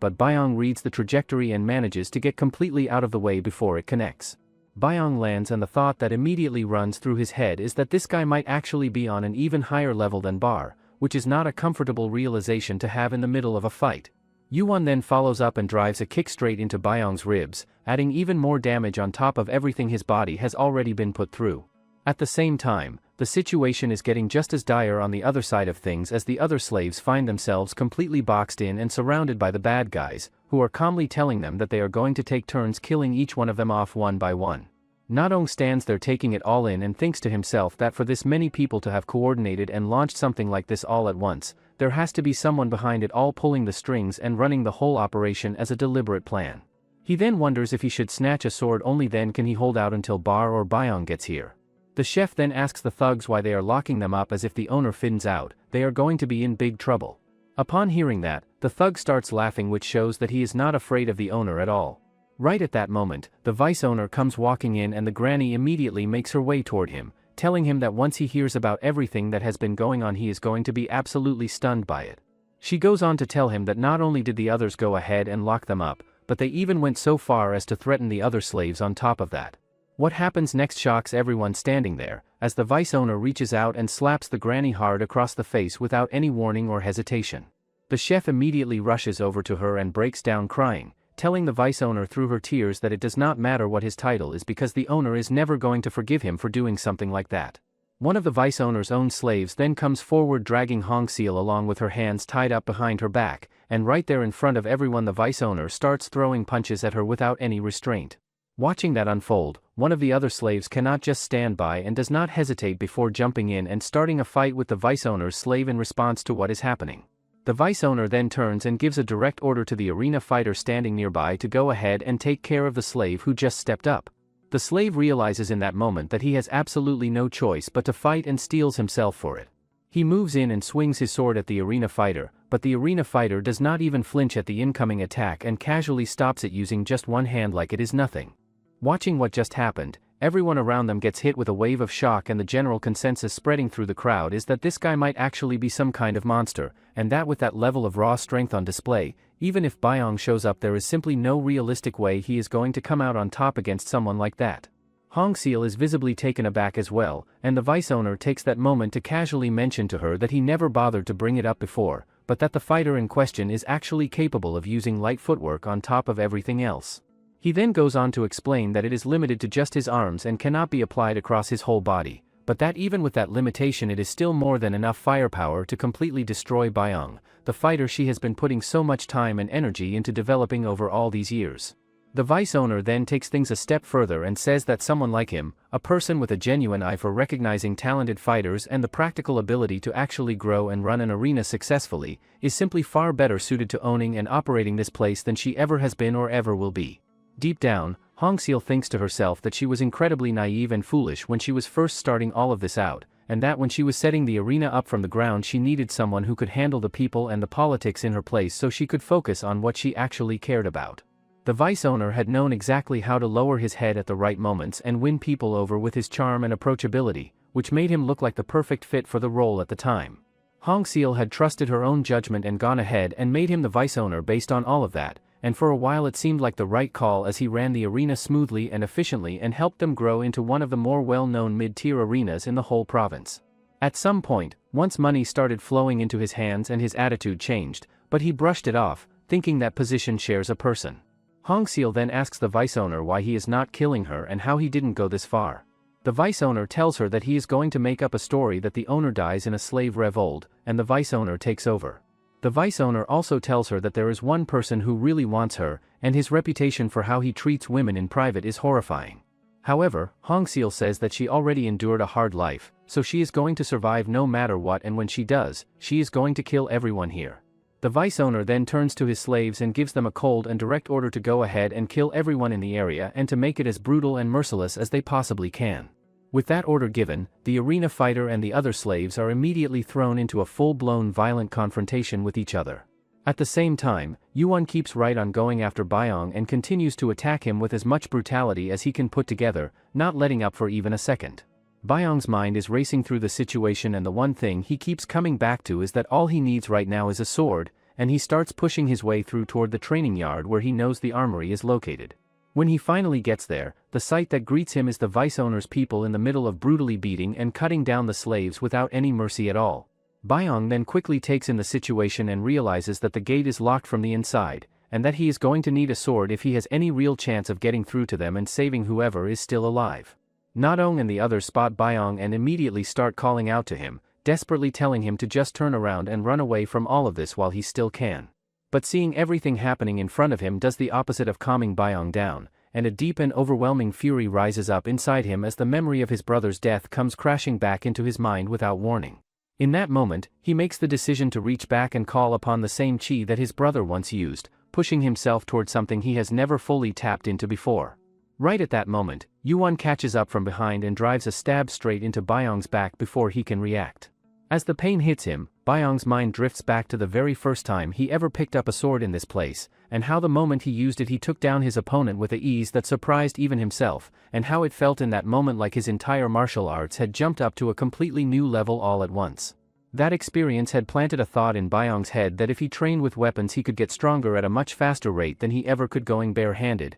and from that point on he sets a clear goal for himself that if he can combine sword work together with both power-boosting chi and body-hardening chi running at the same time, he is going to reach a level of strength far beyond anything he can currently access. Because of that goal, except during sessions of pure physical conditioning, he never once let go of his sword and treats it as an extension of himself at all times. However, no matter how many years go by and no matter how hard he pushes himself in training, like his very life depends on every single session, he still cannot figure out how to access any chi other than the light footwork technique he had already learned as a young child. Dipping back into a flashback, Byong had once asked his brother directly why their training never involves any weapons when picking one up could clearly make them stronger so much more quickly. His brother had sat him down and explained that their father's martial arts were something he developed and built entirely around fighting with bare hands and nothing else. He goes on to explain that the moment a person picks up a weapon, the way their muscles move and engage shifts in ways that are not always obvious, and along with that the natural flow of chi through the body also changes in subtle but meaningful ways that can disrupt the whole system their father had created.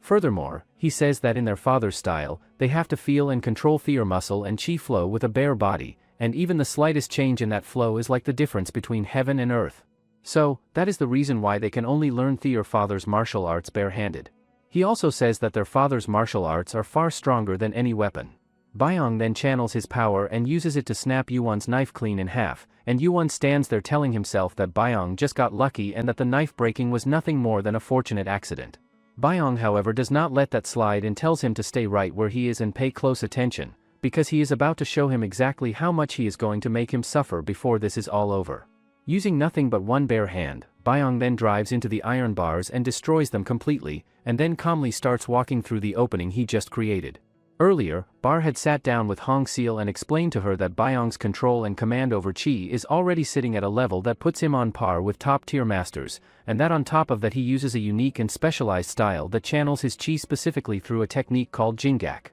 Bar had also told her that the moment Byong's chi fully manifests and he unlocks its true potential, he is going to become someone that nobody in the world is going to be capable of defeating. Back to the present, the entire room is consumed by shock as everyone processes the sight of Byong actually using power-boosting chi right in front of their eyes. When one of the slaves loyal to the vice owner charges straight at Byong with the intention of cutting him down, Byong activates his body-hardening chi and drives his fist directly into the attacker's face with devastating force. Byong then looks around at the rest of them and tells them that there is absolutely no need to rush any of this, because he is going to get to every last one of them before the night is over. The arena fighter that the vice owner brought along still cannot bring himself to fully accept what he is seeing, struggling to wrap his head around the fact that Byong has somehow managed to use body hardening. He thinks through what he knows about it and reminds himself that when someone attacks with body hardening chi fully activated, the impact that lands hits with the same kind of crushing force as the face of a steel mace connecting at full swing. However, he then thinks about what it would mean if someone could actually use both body hardening and power boosting chi at the exact same time, and concludes that if Byong had been doing that,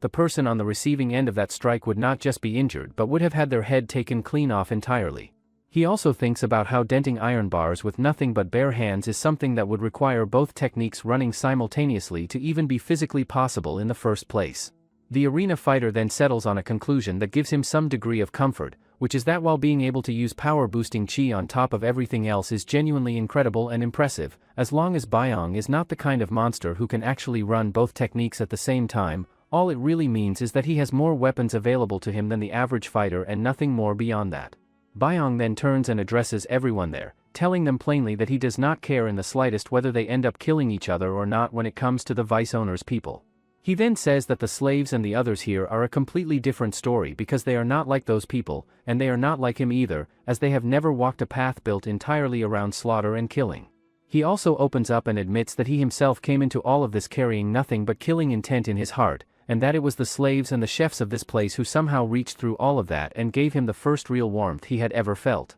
After that, Byong starts killing everyone with just bare hand, and the arena fighter is surprised that Byong is even using body hardening on his legs, and he is sure that he can't use another chi technique at the same time. Everyone present then notices that Yuan is also there in the mix, and the vice owner feels a surge of confidence as he thinks to himself that with Yuan's power boosting and Momon's body hardening working together on the same side, there is absolutely no way they can lose this. Yuan, however, is thinking through the situation from a much more tactical angle, and his conclusion is that body hardening is far from the unbeatable and invincible technique that people tend to assume it is, because a steel club being swung with the full force of power-boosting chi behind it carries enough raw destructive power to smash straight through body hardening without much trouble at all. Byong decides he is done waiting and charges straight at Momen, and Momen watches him coming and thinks to himself that this fight is going to be wrapped up quickly and easily because every single time Byong attacks, his chi ends up concentrated and focused in just one specific place rather than being distributed properly. He also thinks about how right now his own body hardening is sitting concentrated in his hands, which means every other part of his body is completely exposed and vulnerable to being absolutely crushed by a well-placed swing of the steel club.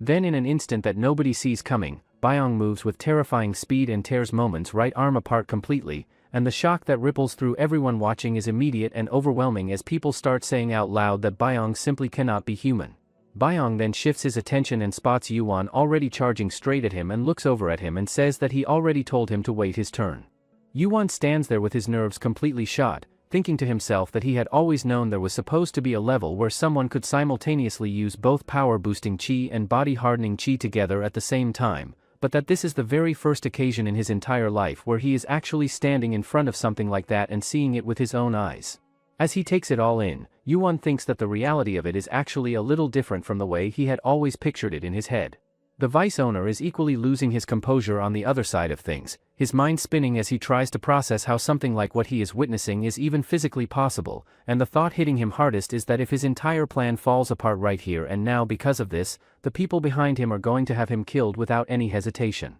He then turns to Yuan and gives him a direct and desperate order to get in there and do something about it, telling him to go after Byong and finish him off, and sweetening the demand by promising to pay him 10 times his standard fight fee to make it worth his while. Yuan, however, is completely paralyzed by fear in a way he has never experienced before, and he thinks about how throughout his entire fighting career he has never once been afraid to step up against someone stronger than himself. What he is looking at right now is something on an entirely different level, and he thinks to himself that this is not the kind of overwhelming strength where a solution can be found because stepping in would simply mean dying on the spot without any chance of recovery. Yuan then lets his weapon fall from his hand and drops it to the ground, announcing openly that he is accepting his defeat right here and now because he has absolutely no desire to throw his life away. Byong says that it doesn't matter as he killed so many people, but Yuan tells him that he only fight people who are worth fighting and he didn't kill anyone. One of the bald guys then puts a knife over Hongseal's neck, saying if Byong move recklessly, he is going to kill her. The vice owner also takes out his sword and puts over the chef's head.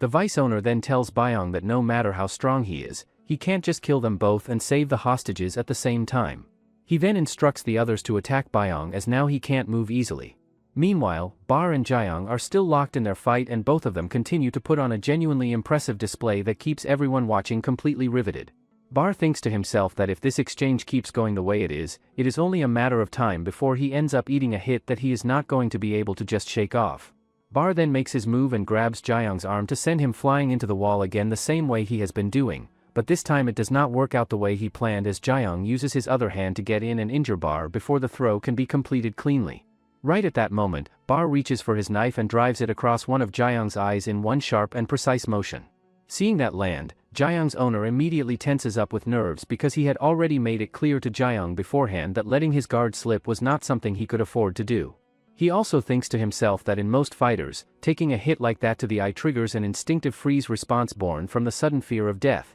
leaving them unable to move or react properly. Jiang stands there in that moment and finds himself wondering whether Bar had been working toward this exact outcome from the very beginning of the fight and had been setting it up the whole time. The owner then thinks to himself that Jiang should never have pulled his hand back when he did and should have just kept driving it forward with everything he had instead of hesitating. After that brief exchange, Bar moves in and takes out Jiang's other eye as well and then draws his knife across Jiang's neck in a clean and deliberate motion, making it absolutely clear to everyone watching that there is nothing weak or past his prime about him whatsoever. The crowd starts talking among themselves and says that at first the two of them looked like they were on completely even footing, but that as the fight went on it started to feel more and more like Bar was sitting just a few steps ahead of where Jiang could reach. Bar however thinks to himself that while it might look from the outside like a comfortable and straightforward win, the truth is that the outcome was decided by the absolute thinnest of margins and could have gone either way in a single moment. He also thinks about how if his strike had been even slightly slower than it was, he would have been the one lying on the ground instead of Jiang. He comes to the honest conclusion that the only real difference between winning and losing in that exchange came down to Jiang's carelessness and overconfidence getting the better of him at the worst possible moment. One of the officials standing nearby is still visibly shaken and thinks that he never expected the fight to end the way it did, and that he certainly never anticipated that Jiang's body-hardening chi would end up being completely outclassed and rendered ineffective right from the very start of things. He thinks about how Bar never once allowed the intimidating nature of body-hardening chi to get inside his head and rattle him, and that even when he was right on the edge of losing he still had the mental clarity and resolve to recognize his window and take it without flinching. In the official's personal assessment, when it comes purely to chi techniques, Jiang was the stronger of the two, but in every quality that actually ends up deciding the outcome of a real fight, Bar was clearly the one who stood above. However, even after sitting through a fight of that quality and intensity, the official finds that he does not feel much of anything anymore when it comes to being moved or impressed by what he watches. As far as he is concerned, he lost any real interest in Byong years ago, and that feeling has not changed.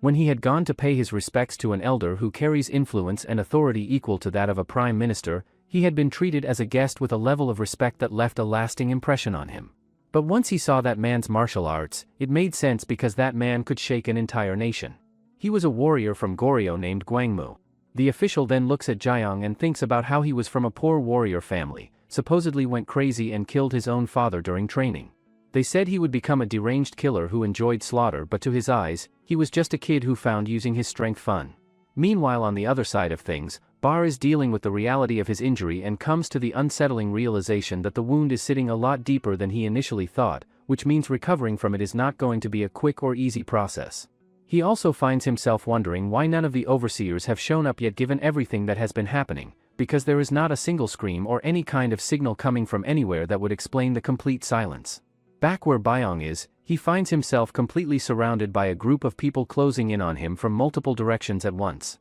Hongseal feels a deep sense of frustration and embarrassment at having been turned into a hostage by people she considers absolute trash, and as much as she believes in Byong's strength, she also understands the reality that no matter how powerful he is, saving every single person all at the same time is simply not something anyone can pull off. Byong, on the other hand, is barely holding himself together on the inside, because the one thing he absolutely cannot bring himself to accept is watching another person die right in front of his eyes ever again after everything he has already been through. Just as the vice owner moves to execute one of the hostages, Byong explodes into action and manages to destroy half of the vice owner's body in a single devastating instant before he can follow through. Byong thinks to himself that he still has to keep pushing and hold out because there are more of them left that he needs to get through and take down before this is over. When Byong finally turns around to face the rest of them, every single arena fighter and slave still standing immediately drops to their knees and starts begging for forgiveness. The sight of everyone dropping to their knees sends a wave of surprise through the room.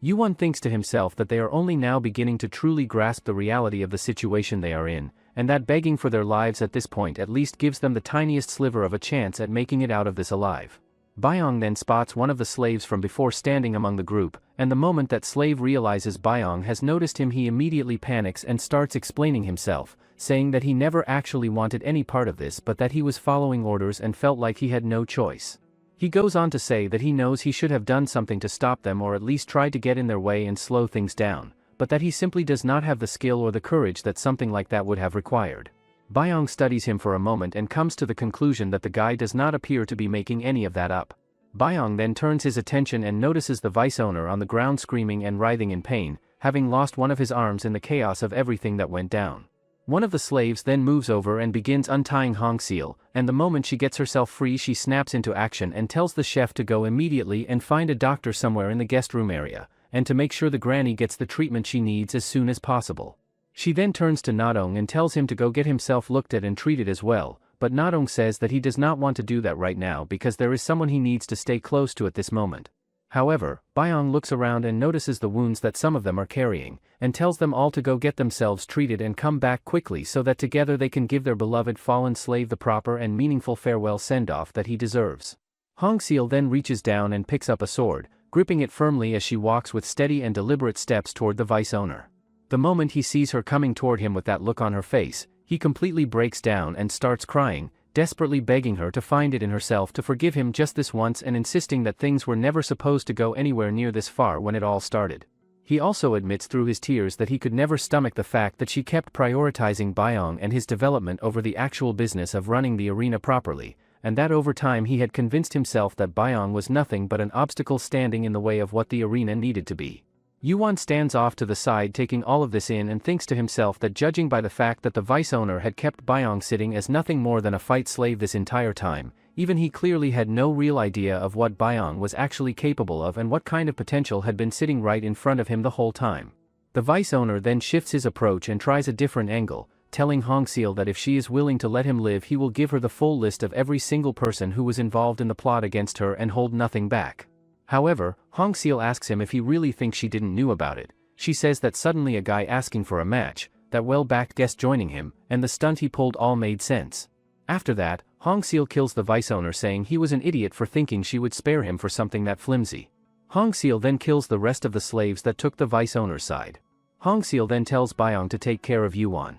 Upon hearing what Byong says, Yuan quietly comes to terms with the fact that tonight is the night he is going to die. And as he sits with that reality he thinks to himself that choosing to accept death with dignity rather than dying in an ugly and desperate scramble while clawing for survival is the last real decision that belongs entirely to him and no one else. What happens next however catches him completely off guard, as Byong straight up refuses to go through with killing him, telling him plainly that he cannot bring himself to take the life of someone who is not posing any kind of threat and does not even have the will to fight back. Yuan then shifts his thoughts and figures that Hongseal is going to be the one to finish him off instead, and the idea of dying at her hand sits so badly with him that he starts thinking he might have to find the will to fight after all just to avoid that outcome. Hongseal however surprises everyone by saying that they should not kill him, and she backs that up by explaining that based on the way he reacted in that moment, she is fully convinced that a man who had already accepted his own death and made peace with it is not someone who lies. She also brings up the fact that Yuan had made it clear that he only ever goes after people he considers worth fighting, and that if the only person he went after during all of this was Byong, then it is obvious that he had no real investment in the vice owner's plot whatsoever and was only ever there for the fight itself and nothing beyond that. Hongseal then thinks to herself that she already knew from the beginning that Byong was never going to kill Yuan, because that is simply the kind of person he is at his core and she has known that for a long time. Hongseal then turns her attention to the other slave who had been caught up in everything, and tells him that she is going to spare his life as well, explaining that when she came back to her senses and took stock of everything happening around her, he was one of the people she noticed standing there. She says that he weren't holding a weapon and his face showed he didn't like what they were doing. Hongseal then tells Yuan that he can leave now if he wants, as she won't hold him responsible or report him to the authorities over this, but if he rather stays, she will hire him as a fighter. The following day, Hongseal makes her way over to check in on Bar and asks him how he is holding up and what his current condition is looking like. Bar is visibly weakened and not looking like himself, and Hongseal tells him that according to the doctor, if the wound had gone even the slightest bit deeper than it did,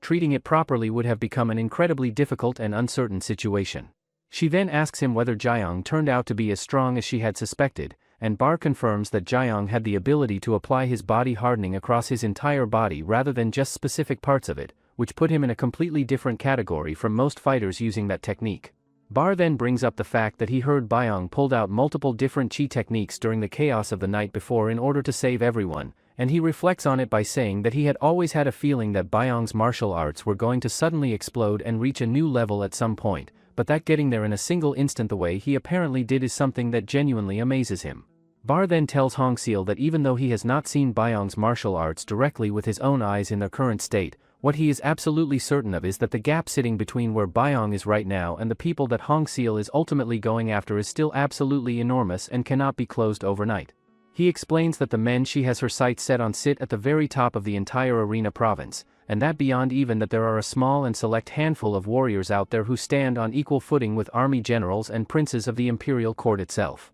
Bar thinks through what it would mean if Byong were to go up against any of those people right now, and the conclusion he arrives at is that if that fight happens, Byong is simply not going to come out of it alive. However, Hongseal says that as long as she can create the situation that she need, that's enough. Bar then tells her that he can lay down his life to repay her kindness, but Byong is different as he has his own vow he must fulfill. He also says that he don't think Thai can send him into a fight where he will die over something that has nothing to do with that vow. Hongseal asks him why haven't he stopped him from entering fights until now, and he was the one who expected Byong to become someone no one could defeat. Later, Nadong and the other slave are holding a memorial for their fallen slave who passed away. Byung then thinks about the time he spent with that slave who always used to look after him in small but meaningful ways. He remembers the time when he had no shoes to wear and that same slave had gone out and come back with a brand new pair for him without being asked. Everyone around them had been completely stunned when they saw that, because this was the same person who refused to spend a single coin on anything for himself on the grounds that every bit of money he had needed to go toward paying off his price so he could get back to his family and home as fast as possible, and yet he had turned around without hesitation and spent it on Byung instead. The slave had looked at everyone's surprised faces and simply told them that whenever he looks at Byung, he is reminded of his younger brothers back home, and that is all there is to it. That same night, all the slaves settle in and lie down together, and someone suggests that they should go around and talk about how each one of them ended up in this place and what their lives looked like before all of this. One of them starts things off by saying that he had already been living as a beggar kid for as long as he could remember, and that as he got older he reached a point where he simply could not stand the self-appointed leader running the beggar gang anymore and made the decision to break away and start living completely on his own. He explains that the winters were genuinely brutal and hard to survive every single year, but that catching birds and rabbits and making his own way through life without anyone telling him what to do had given him a sense of peace and freedom that he had actually come to appreciate quite a lot. Na-dong then opens up and shares his story with everyone, explaining that he started out as someone who was completely clueless about how the world worked and had no real understanding of anything beyond the small bubble he grew up in,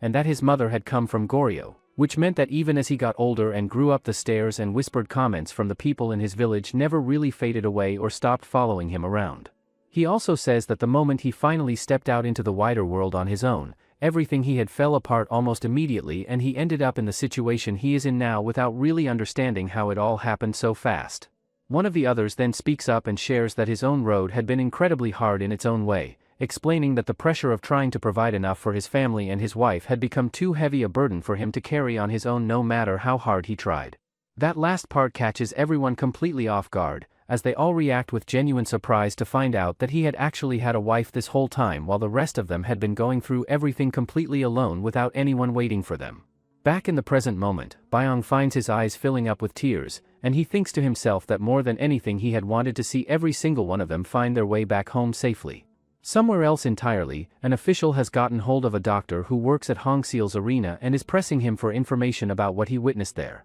The doctor tells the official that he stumbled across a strange and disturbing corpse completely by accident, and that the entire body looked as though it had been violently torn apart into pieces in a way he had never seen before in all his years of practice. The official stands there and the shock hits him hard as he processes what he is hearing, thinking to himself that for a body to end up torn apart in the way that was described, whoever did it would have to be swinging something with the weight of a steel mace at a speed that is almost impossible to comprehend. He thinks further and works through what he knows, concluding that even at a high level of power-boosting chi, the most a fighter can really do is swing a mace with a light and somewhat controlled force, and that only someone who has reached the absolute top tier of mastery could ever generate enough speed to swing something like that at the kind of insane pace that would cause that level of damage. The official then shifts the conversation and asks the doctor specifically about Byung and what condition he was in when he saw him, and the doctor responds by saying that Byung was dealing with some seriously significant injuries at the time. Back at the cell, Byung is already training despite everything his body has been through,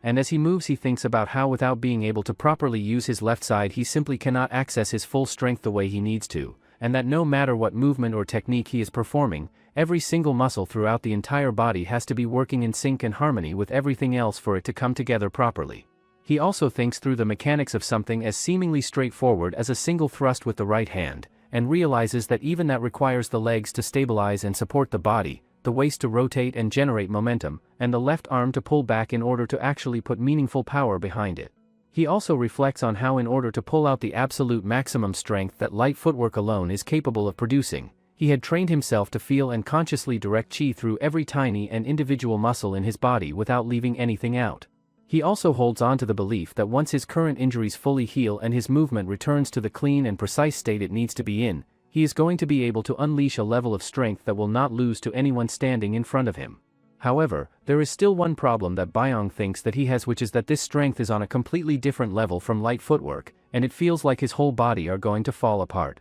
The next day, one of the officials finds a guy going to fight a match first thing in the morning. The guy tells the official that he was a general and got thrown out empty-handed for losing a few men, so he came here because he heard there's a fighter here who accepts any challenge. He also says that he came here because he heard there's a fighter here who accepts any challenge. The guy's opponent then steps forward and makes his position very clear, saying that if he dies right here then this mansion, all of his accumulated wealth, and even the entire arena province itself will recognize and treat him as their honored master going forward. The massive guy standing there takes a look at his opponent's sword and notices that the shape of it is a little unusual and different from what he is used to seeing, but he brushes it off and tells himself that in front of an axe that moves as fast as the wind, something like that amounts to absolutely nothing worth worrying about. The match then gets underway with the guy charging straight at his opponent right out of the gate, but the rich guy reads the attack and manages to get out of the way before it connects. In the very next instant, the opponent cuts him down and ends it right there, and what becomes terrifyingly clear in that moment is that this person is not just someone who can use power-boosting chi once and let it fade, but someone who can sustain it continuously at a speed that is genuinely horrifying to witness. After the fight concludes, an official steps forward and approaches him with a request, saying that he needs to borrow a warrior who is not officially registered as a fighter and who operates at a top-tier level. The bald guy looks at him and asks him straight up why he would ever agree to let him borrow that particular fighter, and the official explains that there is someone out there who strikes carry enough raw destructive power to tear a human body completely apart, and that is the kind of threat that has been brought to his attention. The official then thinks to himself that if there is genuinely a master out there operating at that kind of level, he is going to have to get involved and offer his strength if for no other reason than pure curiosity about what he might find. What catches him off guard, however, is that the bald guy tells him straight up that there is no need to borrow any of his subordinates, because he is planning to go himself and handle it personally. The official quickly steps in and points out that the enemy in question is also an arena, and that if he personally goes and kills someone connected to it they are going to find themselves in serious trouble over it before long. He also brings up the fact that there is a standing rule within the arena province that only arenas of the same rank are permitted to go up against each other, which puts some important limitations on how they can approach the situation. The bald guy then tells him to go ahead and lay out all the details of the situation for him, and says that if what he hears sounds entertaining enough to be worth his time, he is willing to lend him as many men as he needs without any further argument. Meanwhile, somewhere out on the streets, a girl is sitting right in the middle of the road eating something without a care in the world, and a guy sitting beside her looks over and tells her that she really should find a proper place to sit down and eat instead of doing it out here like this. The girl then asks him why this arena province has more ordinary people than warriors. The girl then says that they should hurry up and find the vice leader, as it's been long since he left the caravan. The guy asks her where she is going to search when she don't even know the location. Sometime later, they arrive at Hongseal's palace to meet her. The maid informs them that she left just a while ago, and she don't know when she is going to be back. In the meantime, Hongseal and Byong are walking outside, and she even buys him some new clothes to wear. She then tells him to keep wearing it until they get around to fixing what he already has, and points out that there is no good reason to go around drawing unnecessary attention to himself when he is outside the arena. Hongseal then finds herself thinking about how she used to take him out with her every now and then when he was younger, but that it has been such a long time since the two of them went out together like this that it almost feels unfamiliar. Byong looks at her and starts to figure out that the reason she brought him out here was because she wanted to ask him something, but then realizes that she is not actually going through with asking it. Hongseal then speaks up and tells him plainly that he is genuinely strong now, and that there are not many people left in the entire arena province who could actually stand their ground against him in a real fight, which means walking away from this place and leaving it all behind would not be a particularly difficult thing for him to pull off at this point. Since Byong looks like he is not quite following where she is going with all of this, she clarifies by saying that she is simply curious about one thing, which is whether he is going to keep fighting all the way to the very end or whether he is going to turn and run when things get hard enough. Byong looks at her and tells her without any hesitation that running away is something he is never going to do again, because now that he has the strength he has been building toward, he wants to stand and face whatever and whoever comes at him head on. Right at that moment, a guy walking by bumps straight into Byong, and when Byong gets a look at him he turns out to be a noticeably bulkier version of someone who looks just like Gojo. The moment Hongseal lays eyes on him, the surprise hits her immediately because the person standing there turns out to be none other than Gukjo, one of the absolute top fighters operating anywhere in the entire arena province. Hongseal finds herself wondering what on earth he is doing all the way out here, because someone of his reputation has absolutely no business showing up in this particular area. Byong picks up on something coming off of Gukjo that puts him on edge right away, and he thinks to himself that the way this guy talks feels like it is completely soaked in killing intent, and he quietly wonders to himself whether it would even be acceptable to get into a fight out here in the open outside of the arena. Gukjo then turns to the person beside him and tells them not to bother going after someone as clueless as Byong, who by all appearances looks like nothing more than some kid who has wandered in from outside of town and has no idea where he even is. Byong then shifts his gaze and notices that there is a whole bunch of massive and intimidating-looking people trailing along behind Gukjo, and that sight alone is enough to make him genuinely uneasy in a way he does not try to hide. Byong then thinks to himself that when the other person is clearly willing to just walk away and let the whole thing go, there is simply no good reason to push for a fight over it. Hongseal waits until they are gone and then tells Byong that he got lucky today because if things had escalated any further it would have turned into something very big and very messy very fast. She then tells him that even if Byong had been at his absolute best and peak condition, Gukjo would still have been an incredibly tough and dangerous opponent to try to get the better of, because he stands as one of the single strongest people anywhere in the Arena province. However, Byong thinks that if he could fight him and his men alone, it would be a perfect training. Hongseal tells him that once his injuries heal, he will have to face people like that and asks if he can handle that. Byong asks her why she keeps saying the same thing and wonders if she feels bad about making him fight monsters like that. He says that every fight he take here is his decision and if his fights help her, that's even better. Just then, the girl from before runs straight towards Hongseal and hugs her. Later at tea time, the girl tells Hongseal that she haven't seen her since she suddenly dropped by the caravan 3 years ago and says that she should have shown her around his arena. Hongseal says that arena is no place for a young lady like her, as she is not even of age yet. The girl then turns her attention to Byong and looks him over, figuring that he seems to be around the same age as her, and casually asks if he can show her around the arena sometime,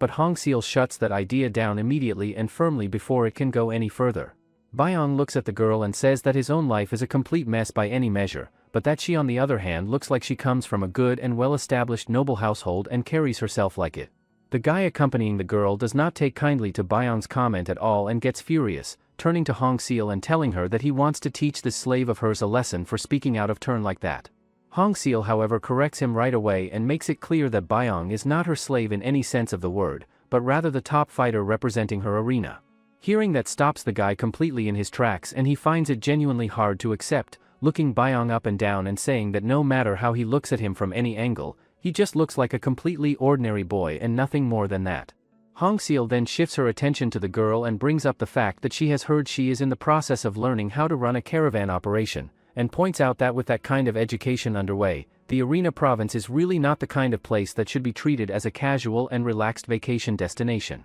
The girl then gets serious and explains that several caravans operating out of Gongju have been running into serious trouble lately and that they are in urgent need of trained and capable guards to protect them. She also mentions that the bandits responsible for the attacks have been proving themselves to be significantly stronger than regular army troop, and that the leader among them is so terrifyingly powerful that he is capable of tearing guard captains apart with nothing but his bare hands. Hongseal listens to all of that and thinks to herself that it sounds like a pretty significant exaggeration, and she tells the girl straight that there are only a very small handful of masters operating at that kind of level even here in the Arena province, which is a place where serious warriors from all corners come together to compete and train. She goes on to say that if there is any chance at all that what she is describing is actually true, then going to the army for help would be a far more sensible and appropriate move than trying to hire arena fighters for something like that. The guy then jumps in and pushes back, pointing out that the moment the army catches sight of silver ingots they are going to keep coming back and demanding more and more money indefinitely, which is going to become an increasingly heavy and unsustainable burden over time. He argues that in the same situation, if they are willing to spend a decent amount up front and secure a small number of genuinely strong warriors for the job, that arrangement ends up being far more cost-effective and profitable in the long run. After going back and forth on it, Hongseal eventually agrees to look into finding a one-time escort job that a fighter from her arena could take on.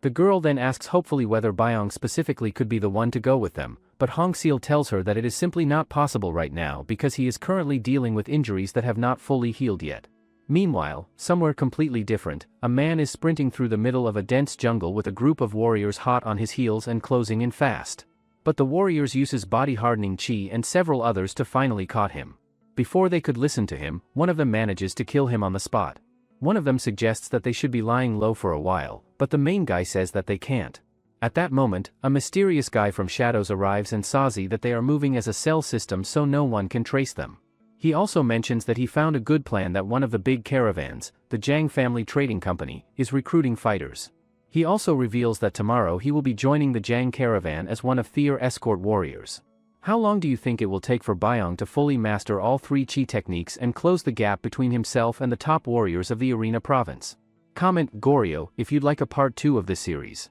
Make sure to like and subscribe the channel for more sports manhwa recaps.